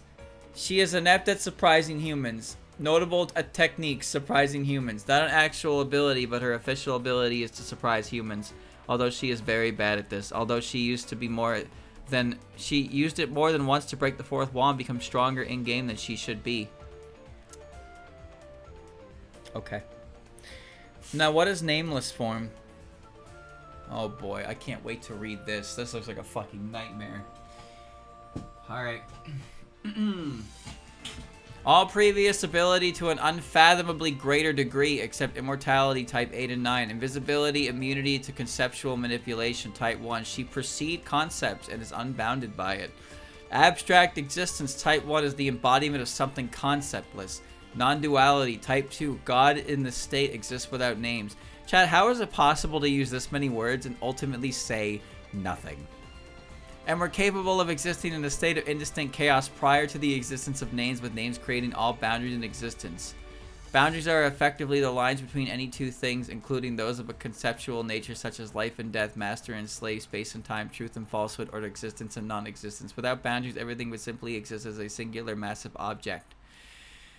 Existing in a nameless state renders one without any particular distinctions not being a part of one thing by simply being. Non-existent physiology, nature 2, aspects 2 and 5. Gods are described as the nothingness itself, and gods that revert to their nameless state due to lack of faith are said to have been erased from existence. Due to existing independently of boundaries, gods are not bound by the concepts of form and emptiness, existence or non-existence, zero, or even non-existence and void imaginary number, instead of existing in an unknown fourth state devoid of information.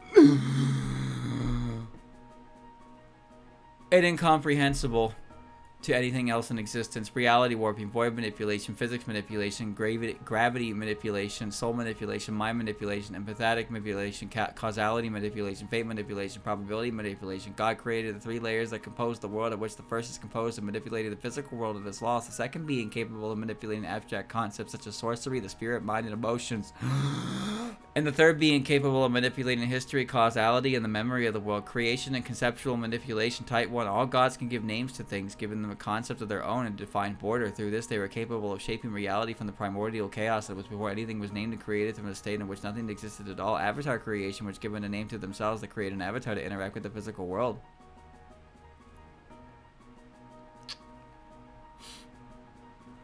Did you get all that, chat?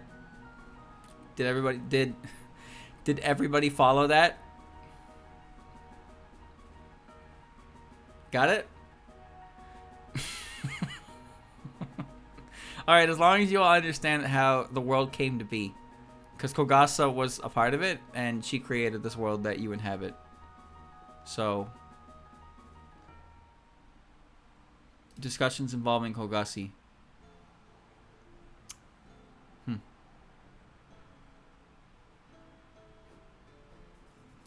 No Dante. No Dante, no care. Thanks, Kogasa. Okay, chat. So where would you like to go from here? We're having... It did mention her blacksmithing abilities, yes. It was in her abilities. It mentioned that she's not very good at scaring humans, but she's quite an adept blacksmith. Kisume, I want to know Bucket's power. You know what? I like the way you think. Kisume. Kisume is a minor character in Subterranean Animism. She appears as a minor enemy who attacks the protagonist. Tier 8B. Name Kisume.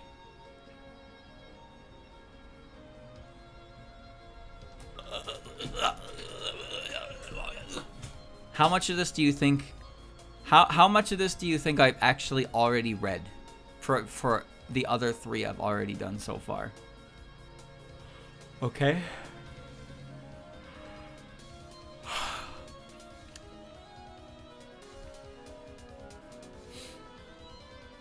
I'm skimming.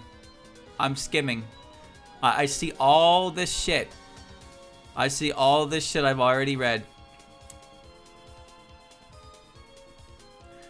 Longevity. Yokai lifespans are longer than that of humans, and half yokai, such as Renosuke, seemingly do not age at all. Okay. Mm-hmm. Mm-hmm. Mm-hmm. Mm-hmm. Uh-huh. Yep. Okay, so almost all of that text was exactly the same as everything I read. Okay. Attack potency, city block level. At least superior to Cirno. Okay, we gotta read Cirno next. Speed, at least FTL, faster than light, comparable to Cirno. Bro, Cirno getting name dropped. Possibly infinite. Should not be too far behind high tiers and moon rabbits like Raisin. Can everybody just move at infinite speeds? Range, at least 10 meters with Danmaku. But her firing range should be comparable to Sakuya, who can throw knives at least 36 meters. Standard equipment, Will-O-Wisps, her bucket. Intelligence unknown. Kisume vulnerable. Notable attack techniques. A spell card attack where Kisume attacks from above with projectiles. Wow, that was certainly nothing. And there's all the same resistances. Okay, I'm doing Cirno next. No. I'll cryo freeze you together with some English beef. When you lose your way, you can blame the fairies. I'm the strongest. Whoa, 3 whole quotes. Whoa, she's got 3 whole quotes. Cirno was a nice fairy who first appeared on the second stage of Embodiment of Scarlet Devil as a fairy. She is exceptionally strong for her kind, matching the power of some weak yokai. However, compared to most against Tokyo's residents, she's quite weak. Her personality is childish, and she is sometimes considered stupid. Tier 8B, at least 7B, likely far higher. Key base Tan Cirno. What does that mean? Name Cirno. Age over 60 years old? Hag. Damn. Classification fairy.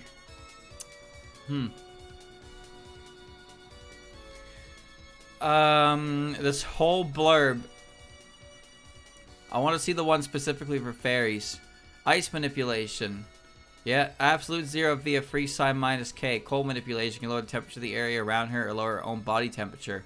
Non-physical interaction. Energy weapon creation can make swords and bombs out of ice and his utensil. Forceful creation via her ice. Self-sustenance. Type 2 fairies don't need to eat, but they can if they wish to.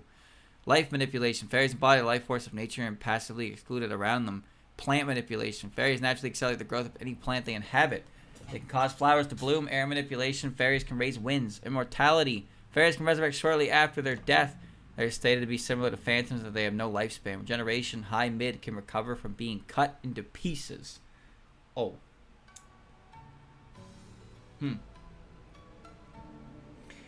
City block level. She can create an ice hill at this level. At least city level, likely far higher, far stronger than her regular self. It is stated that her base form is but a shadow of the power of this form. Should be stronger than a Kappa, partially powered by Okina. It's talking about the tan one. All the resistances. Yep. All the usual stuff. Optimal equipment. Oh. Okay.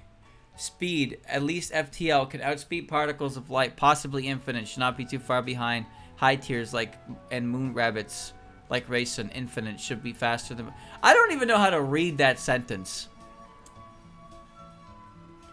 How the fuck do I read that sentence? I don't know how to read it. Class 5 can throw a huge amount of ice, at least class 5. Striking, city level, likely far higher. Durability, city block level, at least city level, likely far higher. Regeneration and immortality makes her difficult to kill permanently. I don't think you can, dude. Stamina superhuman. Range. You're never gonna fucking believe this. 10 meters with Danmaku, but her firing range should be comparable to Sakuya's, who can throw knives at least 36 meters away. I'm going to Sakuya next, and I want to figure out what Sakuya's range is.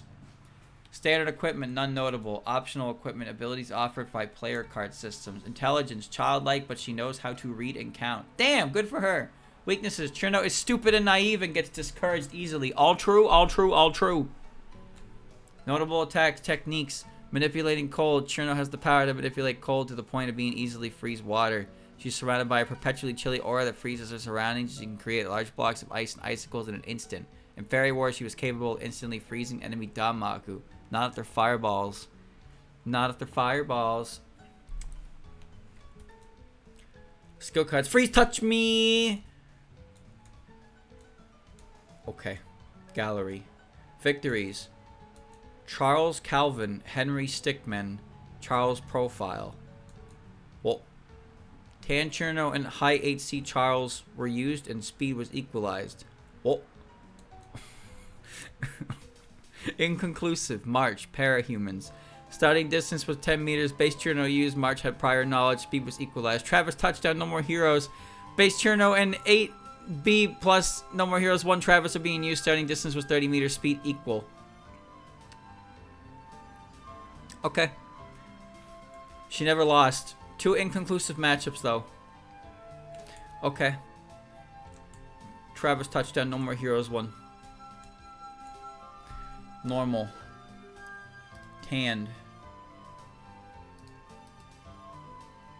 Tanned Cirno. Alright. I'm going to Sakuya next. Your time is mine. The Dexterverse. You guys want to go to the Dexterverse? Sakuya Izayoi is the chief maid of the Scarlet Temple Mansion. Although she is the leader of the fairy maids there, she usually has to do all the work herself, as the fairy maids are completely useless. She also helps resolve incidents, usually those concerning the mansion, alongside Reimu Hakurei and Marisa Kirisame. Her origins are unknown. She's said to have been given her name by Remilia Scarlet, and Hieda Akyuu theorizes she was originally a vampire hunter. All true, all true, all true. Sakuya Izayoi, given by Remilia Scarlet. Her real name is unknown. Yep. Age, claimed to be in her late teens in 2006. Suggested to be hundreds of years old. Suggested by who?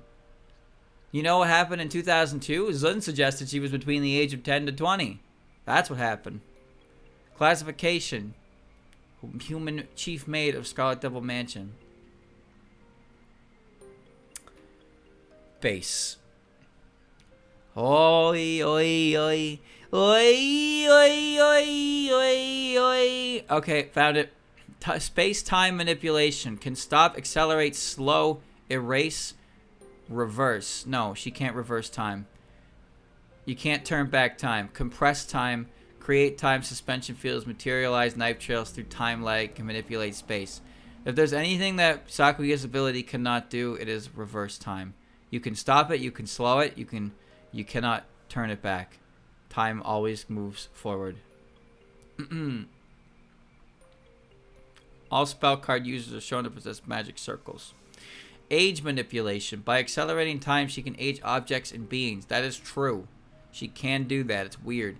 Existence erasure. By erasing the time of something, she can completely erase it from space and time. What? I need a source on that. What? Explosion manipulating. Can throw exploding knives. I don't remember her doing that either. Weapon creation. Can multiply her knives with misdirection. Teleportation. Yep. Limited pain manipulation. Yes, yes, yes. She beat up Moko. Yes, yes, yes. Resistances. None. Not reading all that. Not reading all that. Attack potency. Low multiverse level. Should be somewhat comparable to other incident resolvers. She, alongside Remilia in the Scarlet Team's extra scenario in Imperishable Night, inflicted so much pain onto Moko to where she could not fight anymore, despite her immortality. She can ignore conventional durability with her abilities. She can erase objects and beings from all time and accelerate aging rapidly. Speed infinite, comparable to other incident solvers such as Reimu, and stated to move faster than light. Flew to the end of Kaguya's corridor, close infinity, blah, blah, blah. Lifting strength 25, comparable to Tenshi. Low multiverse, superhuman. Fought for an entire day in Perfect Cherry Blossom and continuously in the fighting games. I mean, you could also use the fact that she cleans the entire Scarlet Devil Mansion every day as something for her. What do I know? What do I know? Range. Extended melee range. Sakuya's knife slashes can reach much further than they could be possible. At least tens of meters with Danmaku. Her throwing knife range is said to be at least 20 ken, which is around 36 meters. At least planetary with space-time manipulation. Controls space and time within the Scarlet Devil Mansion, making it much larger than it looks on the inside, and caused the eternal night and imperishable night, keeping the moon from setting the earth. If she actually did do that, apparently. If the incident in the fake moon is Eren. Eren made the fake moon, but pausing the night was the cause of whoever the protagonist character is. So all four of those different characters are capable of doing that somehow. She can summon alternate unit versions of herself from parallel universe and can erase objects and people from all time and space. Okay. Standard equipment. Countless silver throwing knives and a silver pocket watch that she can use to stop time. She doesn't need to use the pocket watch to stop time. She can just do that. But okay. Abilities offered from ability cards and player card system. Intelligence. As one against Sokyo's frequent incident resolvers, Sakuya is an experienced and skilled combatant. She is extremely skilled in using of the throwing knives, said to be accurate enough to strike an apple on the head of a fairy from over 30 meters away. That's nice, but you didn't answer the question. That was supposed to tell me what her intelligence is. All you did was tell me that she's experienced and skilled in combat. That doesn't tell me she's smart. I can tell you, she certainly doesn't seem smart sometimes when she opens her mouth. Weaknesses. Her time reversal is limited to reversing objects to where they were before. Oh man, what a weakness from time stopping. Time manipulation. Sakuya can manipulate the flow of time. She can slow it, accelerate it, erase it, or even stop it. She can also compress the flow of time to make both past and future to exist at the same time, making the same object from different timelines be in many places simultaneously. By doing this, all her attacks will hit the enemy at the same time due to the different timelines existing simultaneously. She can apply her time manipulation on a smaller, more precise scale on locations and objects. By accelerating time, she can age objects and things. She can reverse time to an extent, although this is mostly limited to moving things to where they were before. And by erasing the time of an object, she erases it present and future, essentially erasing it from existence. She can also summon alternate versions of herself from parallel universes. As space is linked to time, Sakuya can manipulate space as well. She can shrink and increase distances, though her power increase the size of the Scarlet Double Mansion while making it look small on the outside. While it's been stated that Sakuya can't actually stop time, but instead move at extremely high speeds without any force, this is very inconsistent with its portrayals. You know, speaking of that line, chat, that line in particular, about how she doesn't actually stop time, and that she moves at extremely high speeds, that came from the horse's mouth. No, it's not Zun bullshit. Sakuya is the one who says it. Sakuya says it in Wild Horn Hermit. When she's suspected of committing a crime using time stopping, she explains to Reimu that her time stopping is actually just her moving at light speed with no mass. And it seems like but that's probably just bullshit that she told Reimu to get her to fuck off. And I think most people probably would agree with that anyway. Man, I like the little thing they have here that shows you her ability in action. I just wish that they decided to wait a little longer than the literal start of the stage to showcase it. Just a bit. Deflation World. Sakuya's last word, the spell card allows her to simultaneously manifest the past and future of her knives, making a very powerful Danmaku that appears instantly. It's worth noting that Sakuya is still under the spell card rule's influence, and it should be taken into consideration that Sakuya is capable of doing this without using a spell card, since a spell card is a manifestation of the user's power. One of her secret arts that compresses the flow of time. Compressed time allows past and future to exist in the present at the same time. You have to deal with all of them, so it's quite a tough move. Marisa. Yeah, but she has to give you an out because it's a spell card.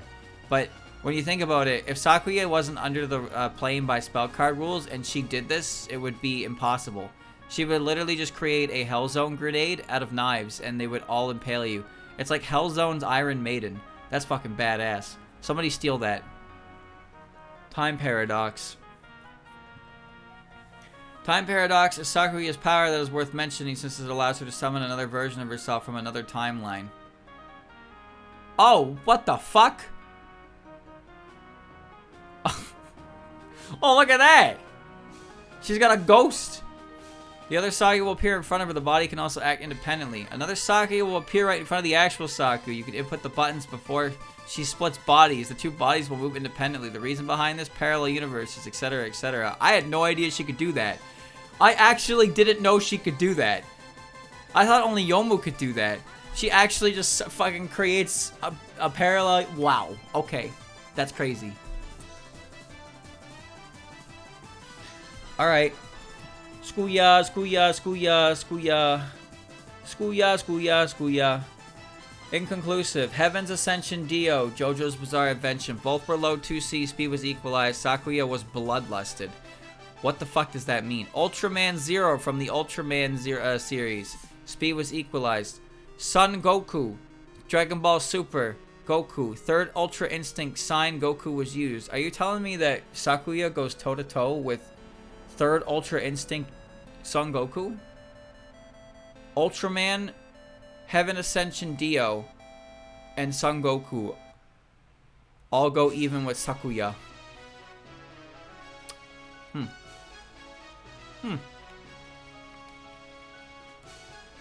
Okay. Alright, well, the results inconclusive. Alright, chat. Who would you like to click next?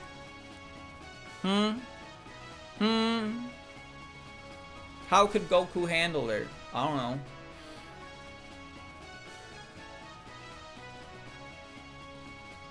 Wow. Wow, that sure is a lot of names. Wow. Okay, Rumia. No, sorry, that was a Freudian slip. I was gonna say Youmu is popping up more, but I read the one Rumia. The number of yokai forged thing that my Rokanken can't cut are next to none. I don't think that's what she said. I don't... That quote seems a little inaccurate. The number of yokai forged things that my Rokanken can't cut are next to none. Isn't it the number of things my Rokanken forged by yokai can't cut are next to none? Isn't that what it is? They mixed it up. I don't know, man. I don't know. The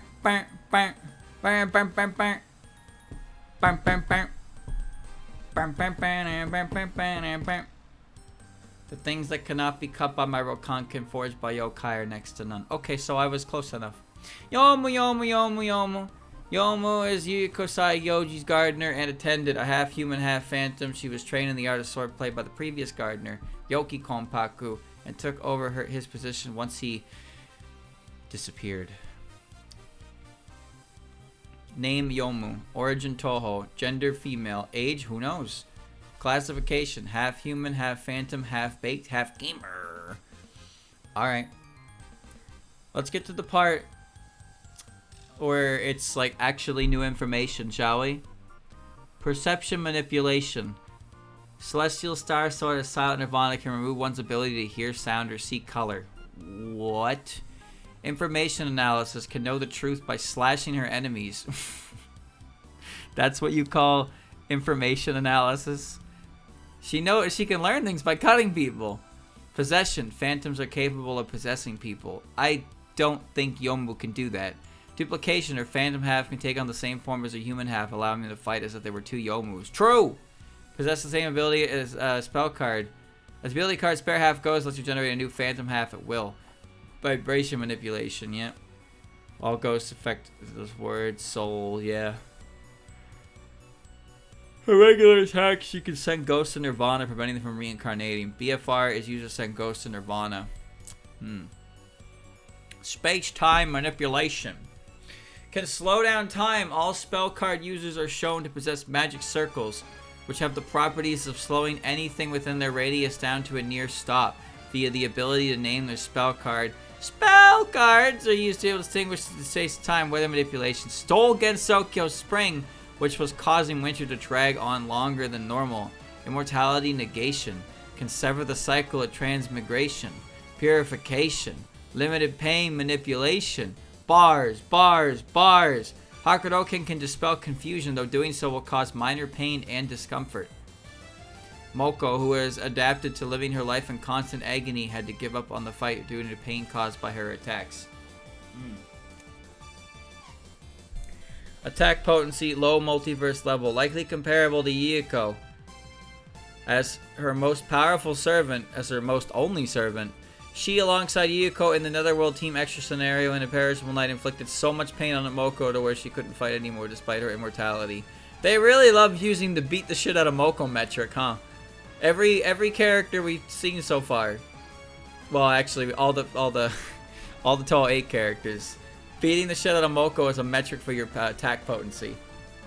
Speed infinite. One of the fastest people against Sokyo, and thus superior to Reimu or Marisa. Who wrote this? Fucking Youmu voters. Flew to the end of Kaguya's corridor.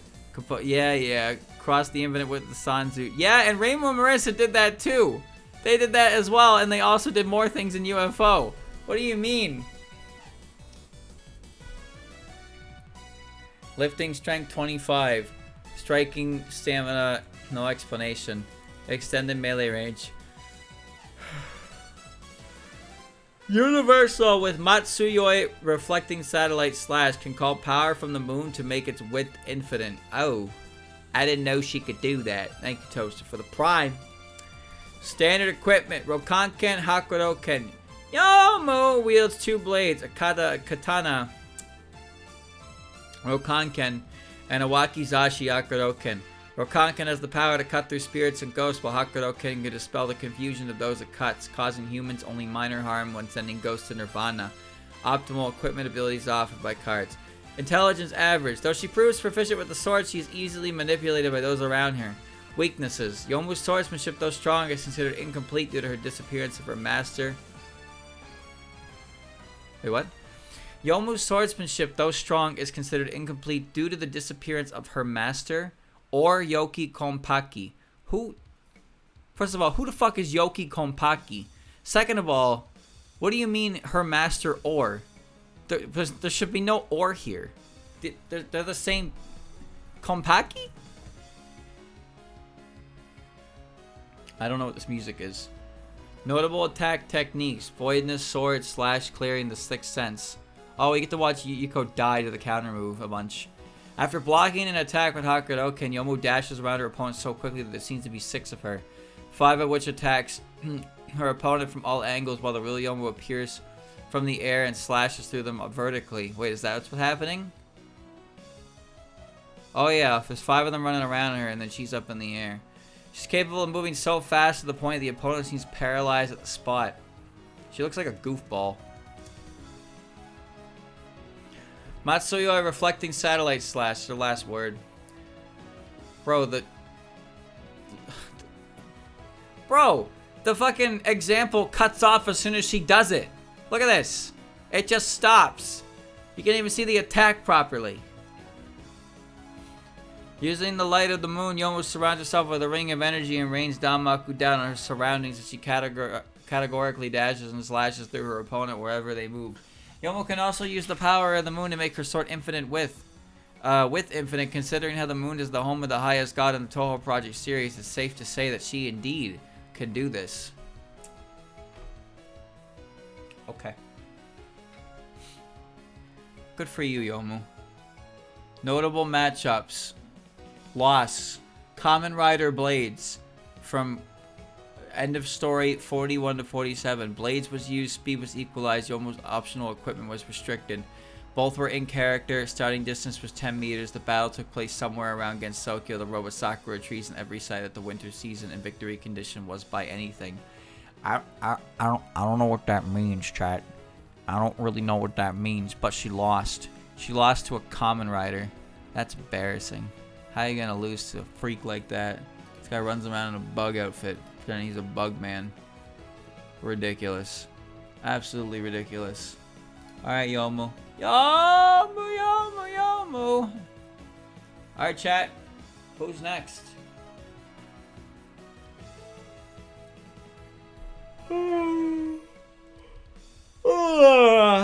Aya? Okay. Aya. Oh dear me, I've accidentally won and I thought I've held back enough to. Well, this isn't any fun. Aya Shameimaru is Gensokyo's resident reporter, known for writing slightly exaggerated news articles about anything that happens. It's also a Tengu that prides herself on being the fastest in Gensokyo in terms of pure speed anyway. What else could you do? And his overall really strong character, I'll be able to occasionally win without trying to. Over 1,000 year old. Hag. 2C. Superhuman flight Danmaku. Blah, blah, blah, blah. Blah, blah, blah, blah. Oh, wait. Alright. Force field creation can erase projectiles with her camera. Longevity, animal manipulation, existence erasure. Her camera can erase bullets if she takes a picture of them. After image creation, she can move so fast it appears as though there are 2 of her. Plant manipulation, camouflage, can create a large number of leaves to obscure herself. Longevity, again. Yokai lifespans are longer than a human. Yeah. Enhanced senses. Aya is capable of listening to the wind and hearing rumors from it. According to Marisa, Tengu have incredible eyesight. Yokai can see better than humans in the dark at night. Shape-shifting. Upon entering Gensokyo, can even... Okay. Off choose take force. Okay. Did she do that though? I don't know. Tangibility, yokai can break themselves. Yep, into the black mist. Yep. Yeah, black mist, black creatures, blah, blah, blah. Black comet every 50 years. Shut up. Where's the new information? Damn it.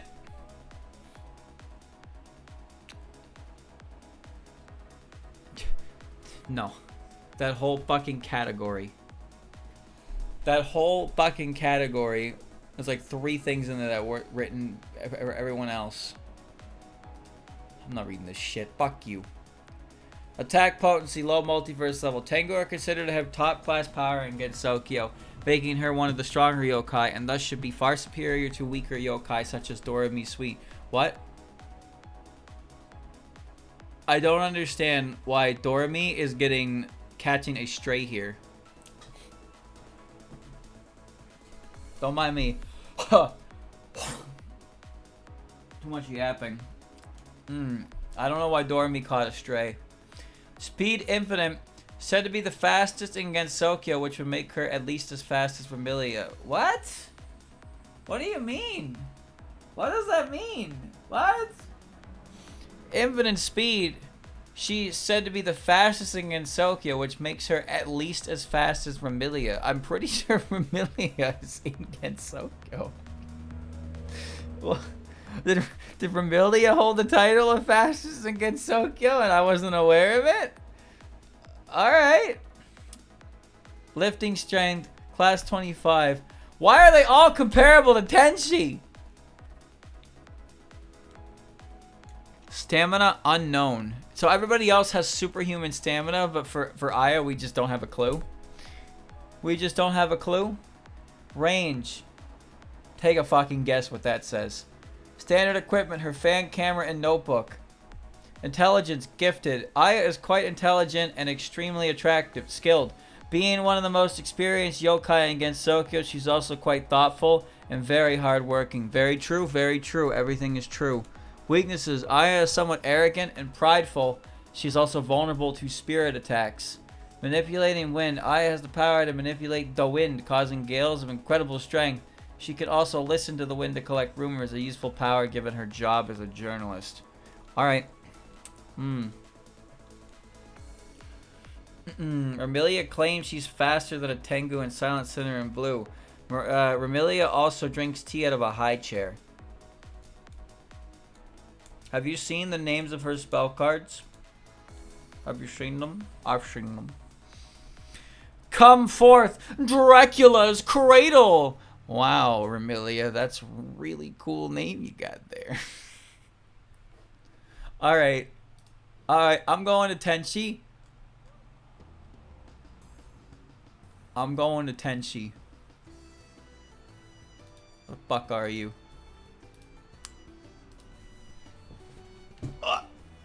The weather in the sky, the stability of the earth, and the hearts of man are all in the palm of my hand. Show me the weather with which you defeated so many yokai. Okay. Okay. Tenshi to Reimu. Born Chiko Hinanawi, she ascended alongside her parents when they became celestials and chose to rename herself Tenshi. However, as she did not earn ascension herself, she's considered less enlightened than her peers and quickly grew bored and frustrated with Bahavagara. This is what prompted her to cause chaos against Sokyo, having watched several of the incidents inhabitants have caused and deciding they must be having lots of fun. Named Tenshi, originally Chico. Hey Chico! Hey Chico! Age unknown, classification celestial. Okay.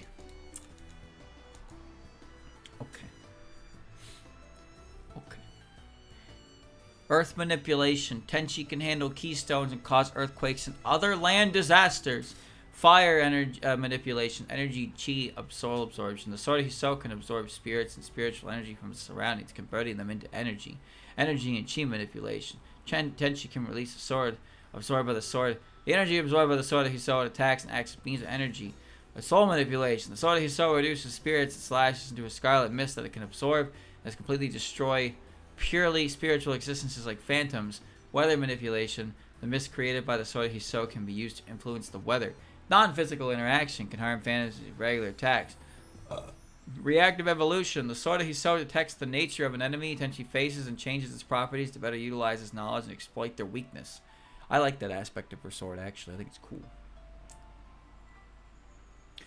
Empathic manipulation. The sword of Hiso can drain emotions. platform creation. Can create airborne platforms out of keystones. True! Explosion manipulation. Can throw out exploding keystones with keystone kaname funnel. Sealing. Can seal off the opponent's ability to benefit from various passive effects. Power nullification. Can break through the seals that hermits place over their personal senkais. Electricity manipulation. Can summon lightning. Can she?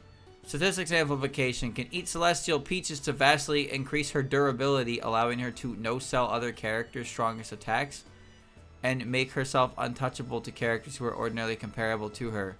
What does no-sell mean? Dimensional travel. Can break through other worlds. Yep. Enhanced senses. Superior. Has smell superior to a dog's. Can smell death. Okay. Limited poison manipulation. A celestial's body is poisonous to yokai. How does that give her poison manipulation? That doesn't make any sense. Animal manipulation. Celestials contain wild animals by holding out their hand. Oh, okay. I didn't know that. Damage reduction and mortality. Type 1. While Celestial aren't true immortals, they can still die. Their lifespans are indefinite as long as they continuously fend off Kishin. Probability manipulation and fate manipulation. Unconscious controls the memory layer of the world, affecting probability and fate. It's a wrestling term. It means to not react to someone's attack. Oh, super armor. Attack potency, low multiverse level. Her dream self was shaking the heavens with her power and threatened to destroy heaven entirely, which is infinite due to being larger than the netherworld, which is larger than the infinitely sized hell. What? Hell? What? Heaven is also comprised of many different other worlds, and Tenshi was affecting all of them. Celestials are thought of as superior to hermits and religious figures and can fight off Kishin just as they do. Speed infinite. As one of the most powerful beings in Gensokyo, she should be comparable to beings such as Suika Ibuki and Reimu Hakurei. What does power have to do with whatever? Lifting strength, at least class 25. Tenshi can lift up gigantic keystones and slam them into her opponent easily. Right, that's her mating press attack. I mean, the other word. I forgot the name of it. Keystone press. That's the one. That's the one. Durability. Low multiverse level. Tenshi is abnormally durable due to all the celestial peaches that she has consumed, and Sakuya Izayoi commented that her knives couldn't pierce her. Oh, I didn't know that. You can't stab her? I didn't know she was that durable. Stamina, superhuman. Tenshi fought and defeated almost all of the Scarlet Weather Rhapsody cast in a single day when she got serious. She did do that. Streamers are getting weird from this wiki. No, streamers tired, and unfortunately when you're tired, things slip out when you try not to let them slip out. I just want to take a nap, man. I had an exhausting day at work, and even though I got a decent amount of sleep, I really feel like I need another like 20 minutes to just close my eyes before I can get back to doing something here. Listen, man, have you ever noticed that when you get really tired, you start acting as if you were drunk? It's because you lose control. You know, there's the ego and the id, right? And the id is just me wanting to say everything, and the ego is like, can we please fact check that? This speech was fact checked by true ego patriots or something. I don't know. Anyway, my point is, when you drink or when you have, you know, not enough sleep, your ego stops caring, and you start just saying things that your ego usually filters, because your ego knows to not say certain things in situations, and, well, you know. Streamer is spouting psychobabble to justify his perverseness, said the guy who likes smelly garbage. Streamer, that was a personal attack. You can't just resort to personal attacks when people in chat say things. Alright? Can't do that. No, I guess not. You win. Alright. Where am I? What was I talking about? Extended melee range. At least hundreds of kilometers with her ability, Tenshi was planning on shaking all of Gensokyo with an earthquake, and her final spell card raises the ground of the atmosphere. Lower multiversal with the sword of Hiso affected weather and people all across Gensokyo, whilst in heaven with the two being separate brain worlds? Also affected the netherworld, which is separate brain world. Standard equipment, the Sword of Hiso and keystones of various sizes. Sword of Hiso. The legendary Sword of Hiso is a relic that can be wielded by celestials. It has the power to identify the spirit of an opponent and adapt to better exploit their weakness. You can absorb spirits from chi from its surroundings, converting it to energy. You can even cut up the spirit, reducing it to a fine red mist that can be used to influence the weather. Tenshi can draw upon its energy for long-range attacks and to enhance her strength and durability. It can even be used to use high-power laser formed from all the energy that Tenshi has taken from her surroundings.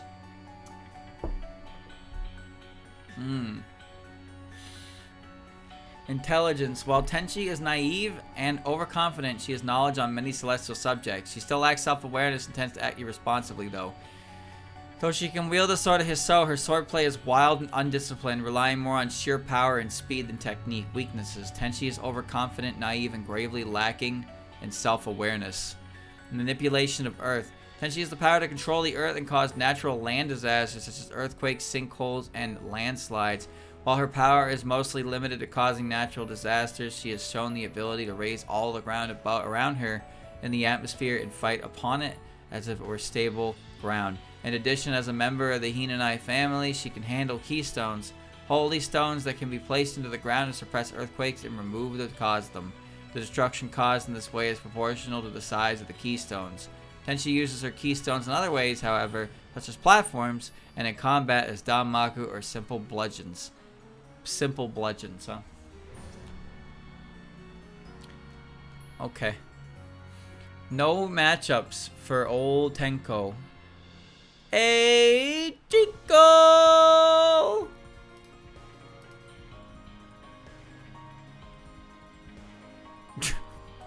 What?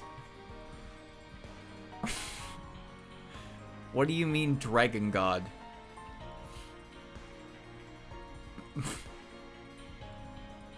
Why is Akyuu in the others tier and not in the Printworks tier? Whatever, man.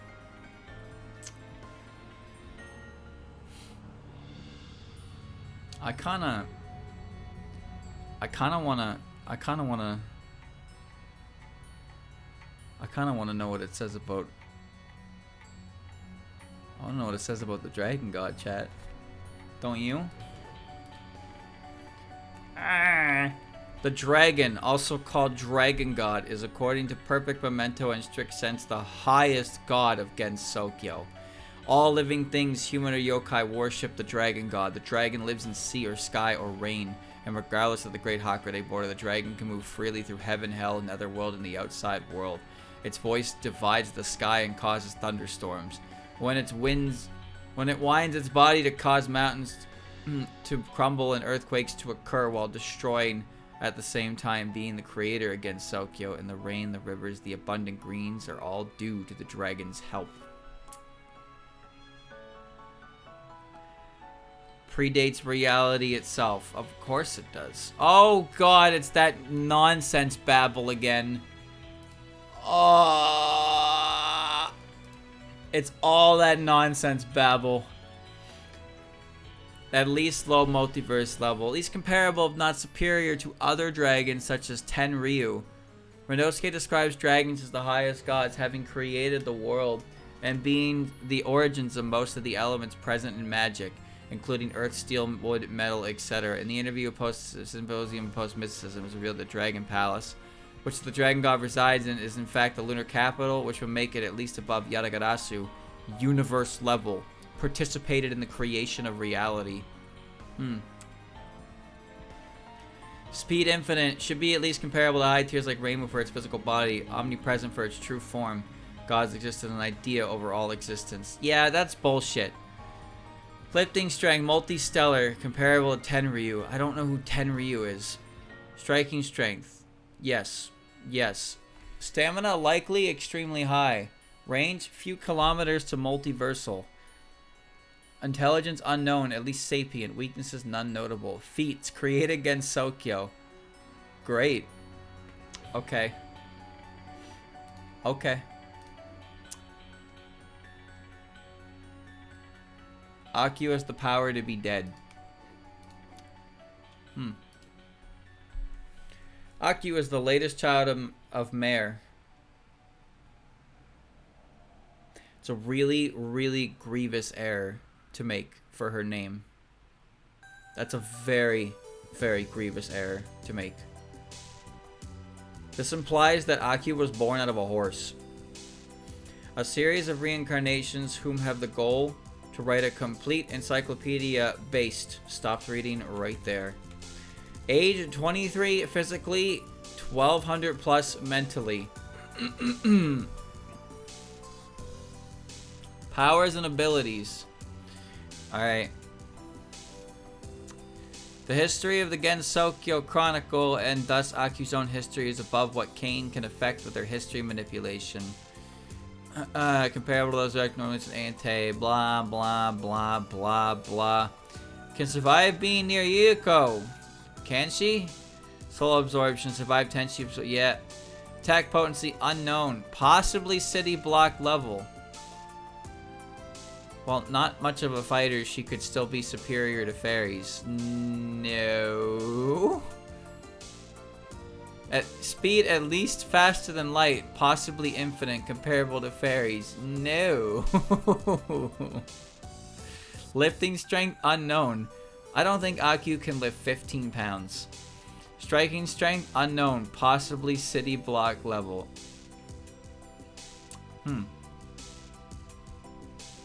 Durability, likely city block level. Who are we talking about here now? Stamina unknown, standard melee range, intelligence high. She has complex and complete grasp over most of Gensokyo's concepts, having written the in-universe book, Perfect Memento and Strict Sense, and Symposium of Post-Mysticism. But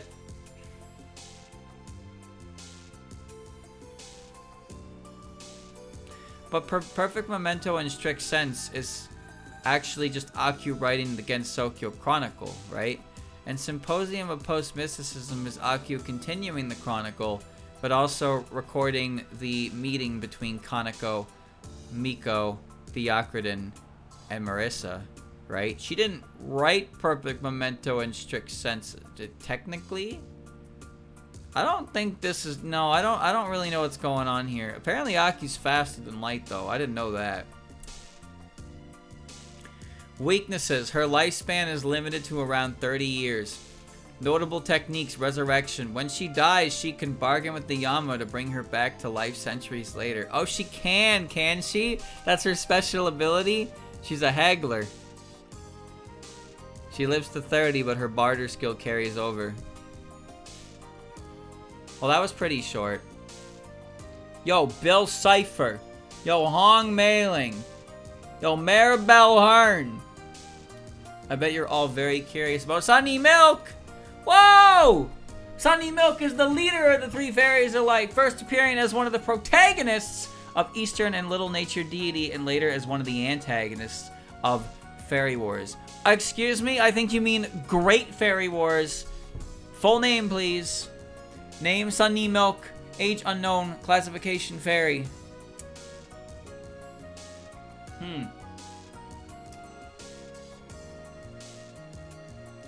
Illusion creation. Can create light-based illusions by bending light. Healing. Can heal herself by collecting light. Self-sustenance. Fairies don't need to eat, but they can if they wish to. Invisibility. Can render herself invisible by bending light. Life manipulation. Yes. Yes. City block level. Shouldn't be too far behind Cirno. She should be above Cirno. Speed. Faster than light. Comparable to Cirno. Capable of reacting to light attacks from Yuka. Alright. Possibly infinite. Should not be too far behind high tiers and moon rabbits like Raisin. Class 5. City block. City superhuman. 10 meters. 36 yards.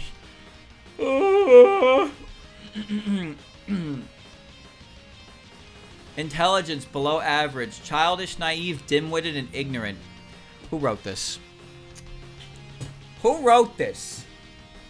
They just be copy-pasting, and then they're like, I'm gonna insult Sunny Milk right here. Yeah, Akyuu. Akyuu wrote that part. Weaknesses. Sunny is prone to overconfidence and stupidity. Her power becomes weaker when the sun is not visible. Sunny Milk's power allows her to manipulate the refraction of light to change the appearance of her surroundings and render herself and her allies invisible, or alter her surroundings to form light-based illusions. She can give off light and reflect light-based attacks easily. In addition, she regenerates her wounds very quickly while in the sunlight due to her connection to it. She's capable of photosynthesis. Wow, Sunny, that was not spatial manipulation. Extrasensory perception. BFI! Lily White! Lily White is a fairy representing spring. Her favorite hobby seems to be celebrating and announcing spring. What do you mean favorite hobby? That's her job. That is one of her many, many jobs. It's her most important one, too. Classification, Fairy, Herald of Spring. Begin.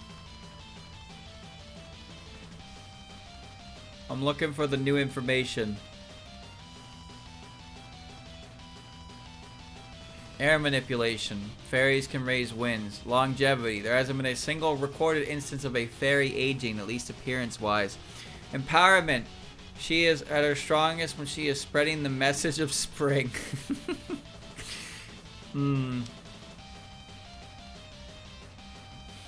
Resistance to death. Yep, that's Lily. City block level, somewhat comparable to Cirno. Higher in spring, though still generally weak. She should be far superior to other fairies under these circumstances. At least faster than light, possibly infinite, comparable to Cirno. You know the drill. You know the drill. Intelligence likely low. And that's all she wrote. Literally all she wrote. Okay. Okay, chat. I understand. Streamer, don't do it. I'm doing it. I'm Joon Yorigami, the plague god who will swindle even crying children. Whoa. Joon Yorigami is Shion's younger twin sister and a god of pestilence. While she inevitably leads those around her to financial ruin, she is better liked than her sister. That is unfortunately not true. And is much more driven. Literally, she's got a car and a chauffeur. Using her abilities and her skill in conning others, she gets them to use up all their monies for her before abandoning them once they're completely drained of fortune and money. Okay. Don't talk about her nameless form. Age predates reality.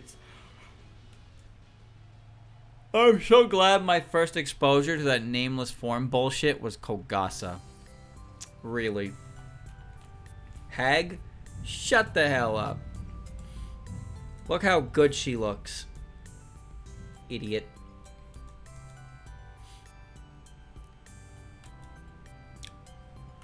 Teleportation, fire manipulation, air manipulation, can generate small whirlwinds, can create money! Possession, probability manipulation, capable of stealing fortune and luck. Limited powerful nullification. Magic cannot be performed without fortune, and Joon is capable of stealing it. Broadway force, as seen here. What? What? What do you mean, as seen here?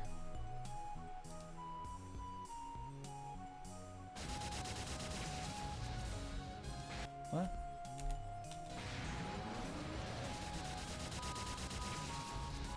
Broadway force, huh? Okay. Thanks.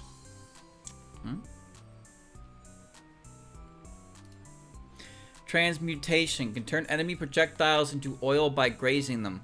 Organic absorption, self-healing, can absorb oil to heal herself. Non-physical interaction. Incorporeality, shape-shifting. When most gods take on a human form, the form they take is mostly me. Yeah. More of that bullshit. More of that bullshit. Yeah. Attack potency, somewhat comparable to Shion, fought and defeated Tenshi's dream self, whose power was shaking the heavens and threatening to destroy and recreate them in their entirety. Universe level plus participated in the creation of reality. Did she now? Speed infinite, should not be too far behind high tiers and move rabbits like racing for her physical body. Omnipresent with her nameless bullshit. Yeah. Shut up. Well, yeah. Intelligence high. She is known for her schemes and conning others of their money. Okay. Anyone who is godlike. Man. Can we get some new ones? I feel like we've kind of hit everything, you know? We kind of hit like everything at this point. We need somebody who's really dumb. We need someone really dumb.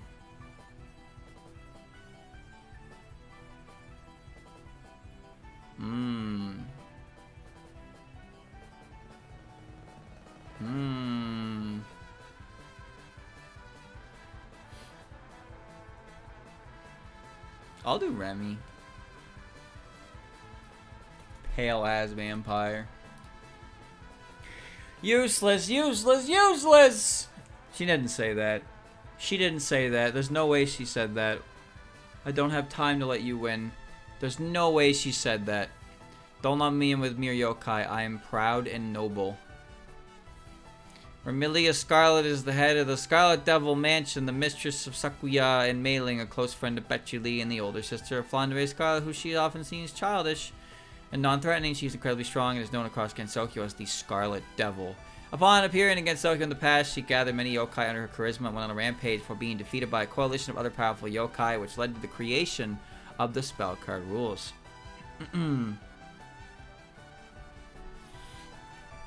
Age around 500 years old.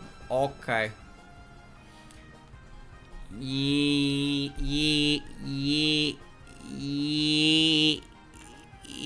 Blood manipulation, chain manipulation, force field creation, fate manipulation, summoning. Vampire can summon many devil with single word. Non-physical interaction can harm, yes. Weather manipulation can release a dense mist that absorbs light and sickens humans. Yeah! Can transform into a flock of bats or a cloud of mist. Curse manipulation, illusion creation, aura, life manipulation. Many of her attacks create a red aura, and she's capable of generating a life-draining aura. Corruption. If a vampire drains blood from its victim's body, they will become zombie. Weapon creation can create spears out of energy. Paralysis inducement. Her spears are capable of briefly paralyzing her opponent. Bodily weaponry possesses sharp claws. Biological manipulation. Her fate manipulation allows her to turn people into half-human, half-yokai hybrids. Huh? Huh. Crystal manipulation. Her mist is made up of high-density jewels. Power bestowal. The mist generated by a vampire when their body is destroyed by sunlight can make one immortal if inhaled. What? Is that true? Oh, apparently in the ending it's true. Limited pain manipulation. Moko got her ass beat. Yeah, good for her. Yokai senses. Yep. They all break down to a black mist. Yep. Regeneration mid-godly. Yeah. Quickly recovered for the spirit being drained or destroyed mid against spirit attacks. What do you mean mid against spirit attacks? What? Sense manipulation, fear manipulation. Yes.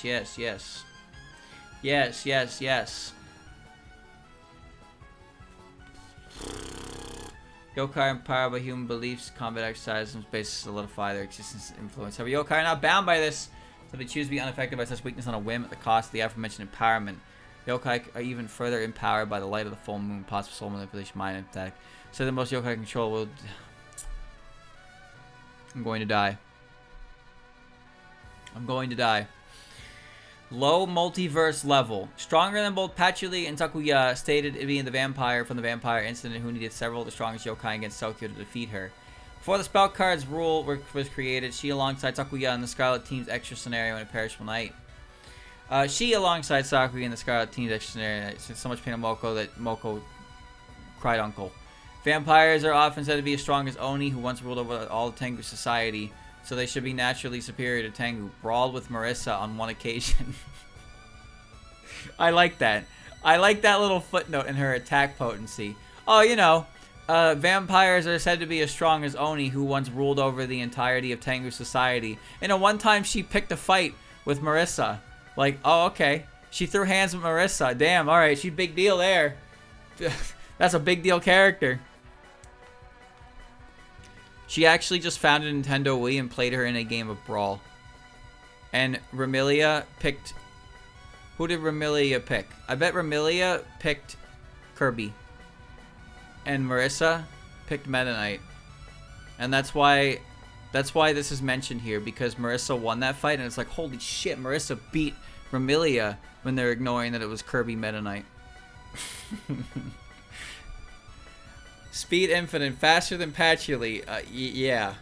Flew to the end of the Kaguya's corridor. Yeah. Lifting strength 25. Vampires are said to be able to uproot 1,000-year-old trees. And that puts you at the same strength as Marisa, huh? Okay. Extended melee range. Hundreds of kilometers with Witching Mist. She spread her Witching Mist all across Gensokyo. Standard equipment, her parasol, which protects her from sunlight. Intelligence. Remilia is cunning, perceptive, and intelligent. Having amassed knowledge and wisdom over 500 years, she's also extremely charismatic and quickly picked up on Yukari manipulating her during her trip to the moon. Weaknesses. Remilia is burnt when exposed to sunlight or roasted soybeans, and she cannot cross flowing water or approach a broken holly branch or the head of a sardine. She's also incredibly overconfident and vulnerable to spiritual attacks. Manipulation of fate. Remilia apparently has the power to manipulate fate, although the specifics of this power have never been shown. She's also never been shown explicitly using it. Hieda no Akyuu has said that the vicinity seemed to be followed by bad fortune, and has said that she can greatly change a life with a single word. Flandre implies that she may be able to read the future, but dismisses this as boasting rather than anything concrete. Also seems to be linked to the red chains she used in some of her attacks. Remilia can release the shape of a thick red mist that she can spread over a wide area. The She-Thick Mist.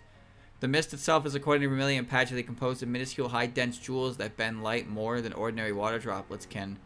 The wavelength of the refracted light drops past Scarlet and is diffused and absorbed by the mist, giving it distinctive scarlet coloration and its other name, the Scarlet Mist. Inhaling the mist makes humans quite ill. Remilia uses the blot out the sun so she could go outside without much issue during the Scarlet Mist incident. Alright. Skill cards. Spell cards. Galleria. Yo, look at those boots! Whoa! Damn! Some nice boots. Oh. Okay. Alright, chat.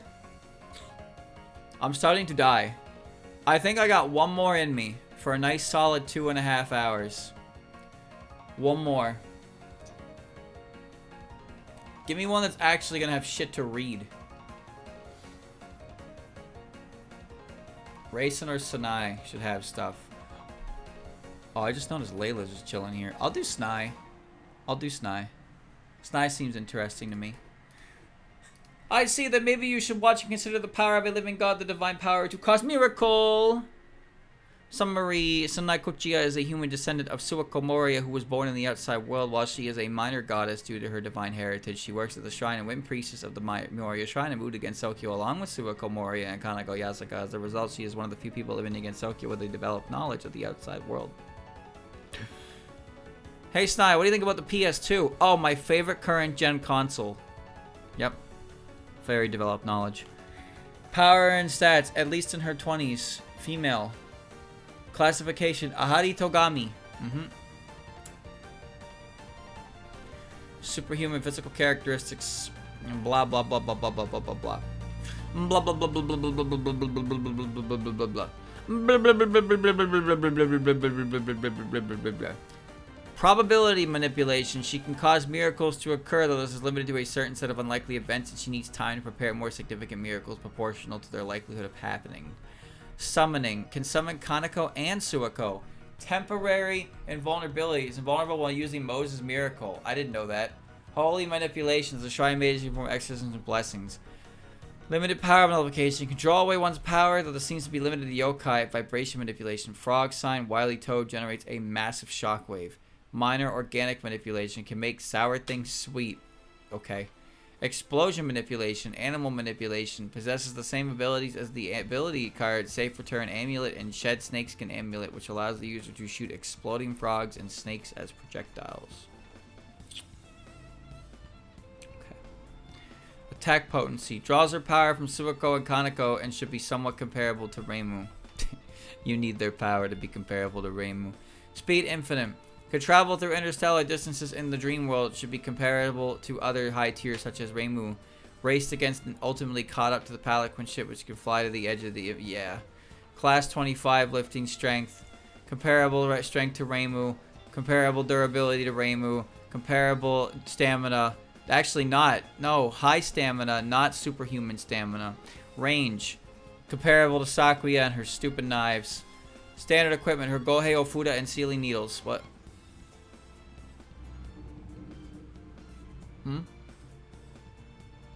Wait a second. Wait a second. Sealing needles? Does Sanae have sealing needles? I know she throws snakes. Are those sealing needles? She does have a stick. She does have Ofuda. But does she have needles? Does anybody know?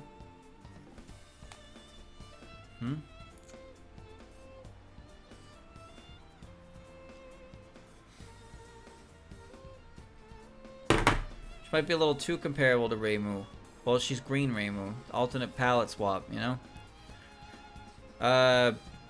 Where am I? Intelligence. Sanae is quite intelligent, is very knowledgeable about physics and science, such as cold fusion. She is, isn't she?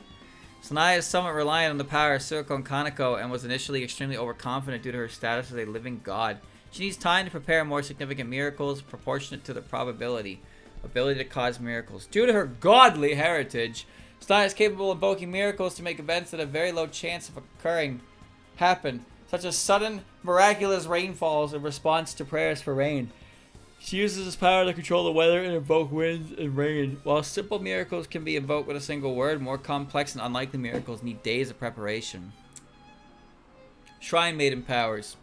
Sanae has the power of a Shrine Maiden, but hers are a little different nature than Reimu's. They still allow for the purification of spirits, but Sanae can also summon her patron gods Kaneko and Suiko to assist her in combat.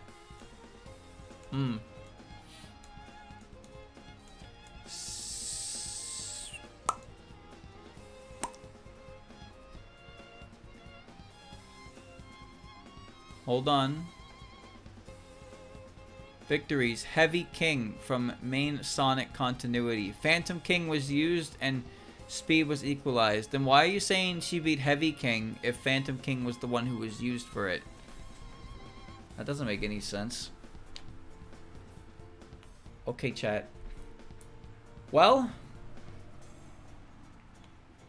did you have fun? I had fun. Some of this upset me. Some of this confused me. Some of this was very strange. There's so much shit going on written here. Unfortunately, there's a lot of characters, but there's really not a lot of unique information you're gonna get out of some of them. Now, you probably get some better stuff out of the more, like, big name characters, like Frog here, but for the most part, it's a lot of very samey stuff. We kind of hit a ton of it with Reimu and Marisa. Hey, we learned stuff though, chat. We learned, right? We learned that Marisa found a hot spring well under her house and heated her floors with it. We learned that what else did we learn? Sakuya can create a time paradox. That's right. That one was pretty cool. I didn't know she could do that. I thought only Youmu can. Kogasa created reality. Yes, yes, yes, she did. I think there was more stuff. I don't remember. I'm too tired to remember. All I learned is that streamer wants that Tenshi mating press. That's all you remember? Sounds to me like you need to go scrub your brain. Why is... If that's the only thing you remember, that sounds like that's something that you want more than me, brother.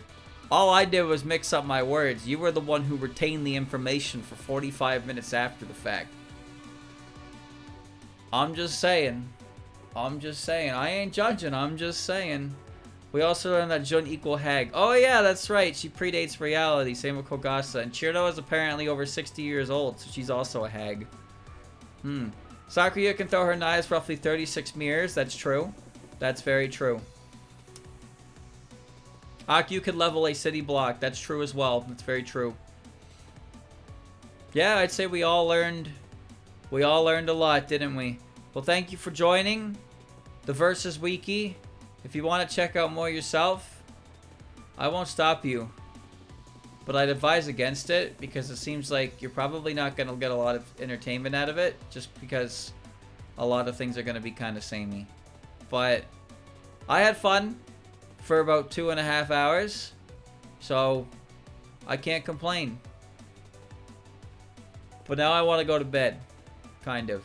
Thanks for watching this chat, and you know, it will be a one-off because I feel like if we try to do another one of these, we wouldn't be able to capture the same. You know, we've kind of hit everything we need to hit. We'll let it die with one single one-off, and that'll be it. Perfect. That's all we need. Enjoy the brain rot.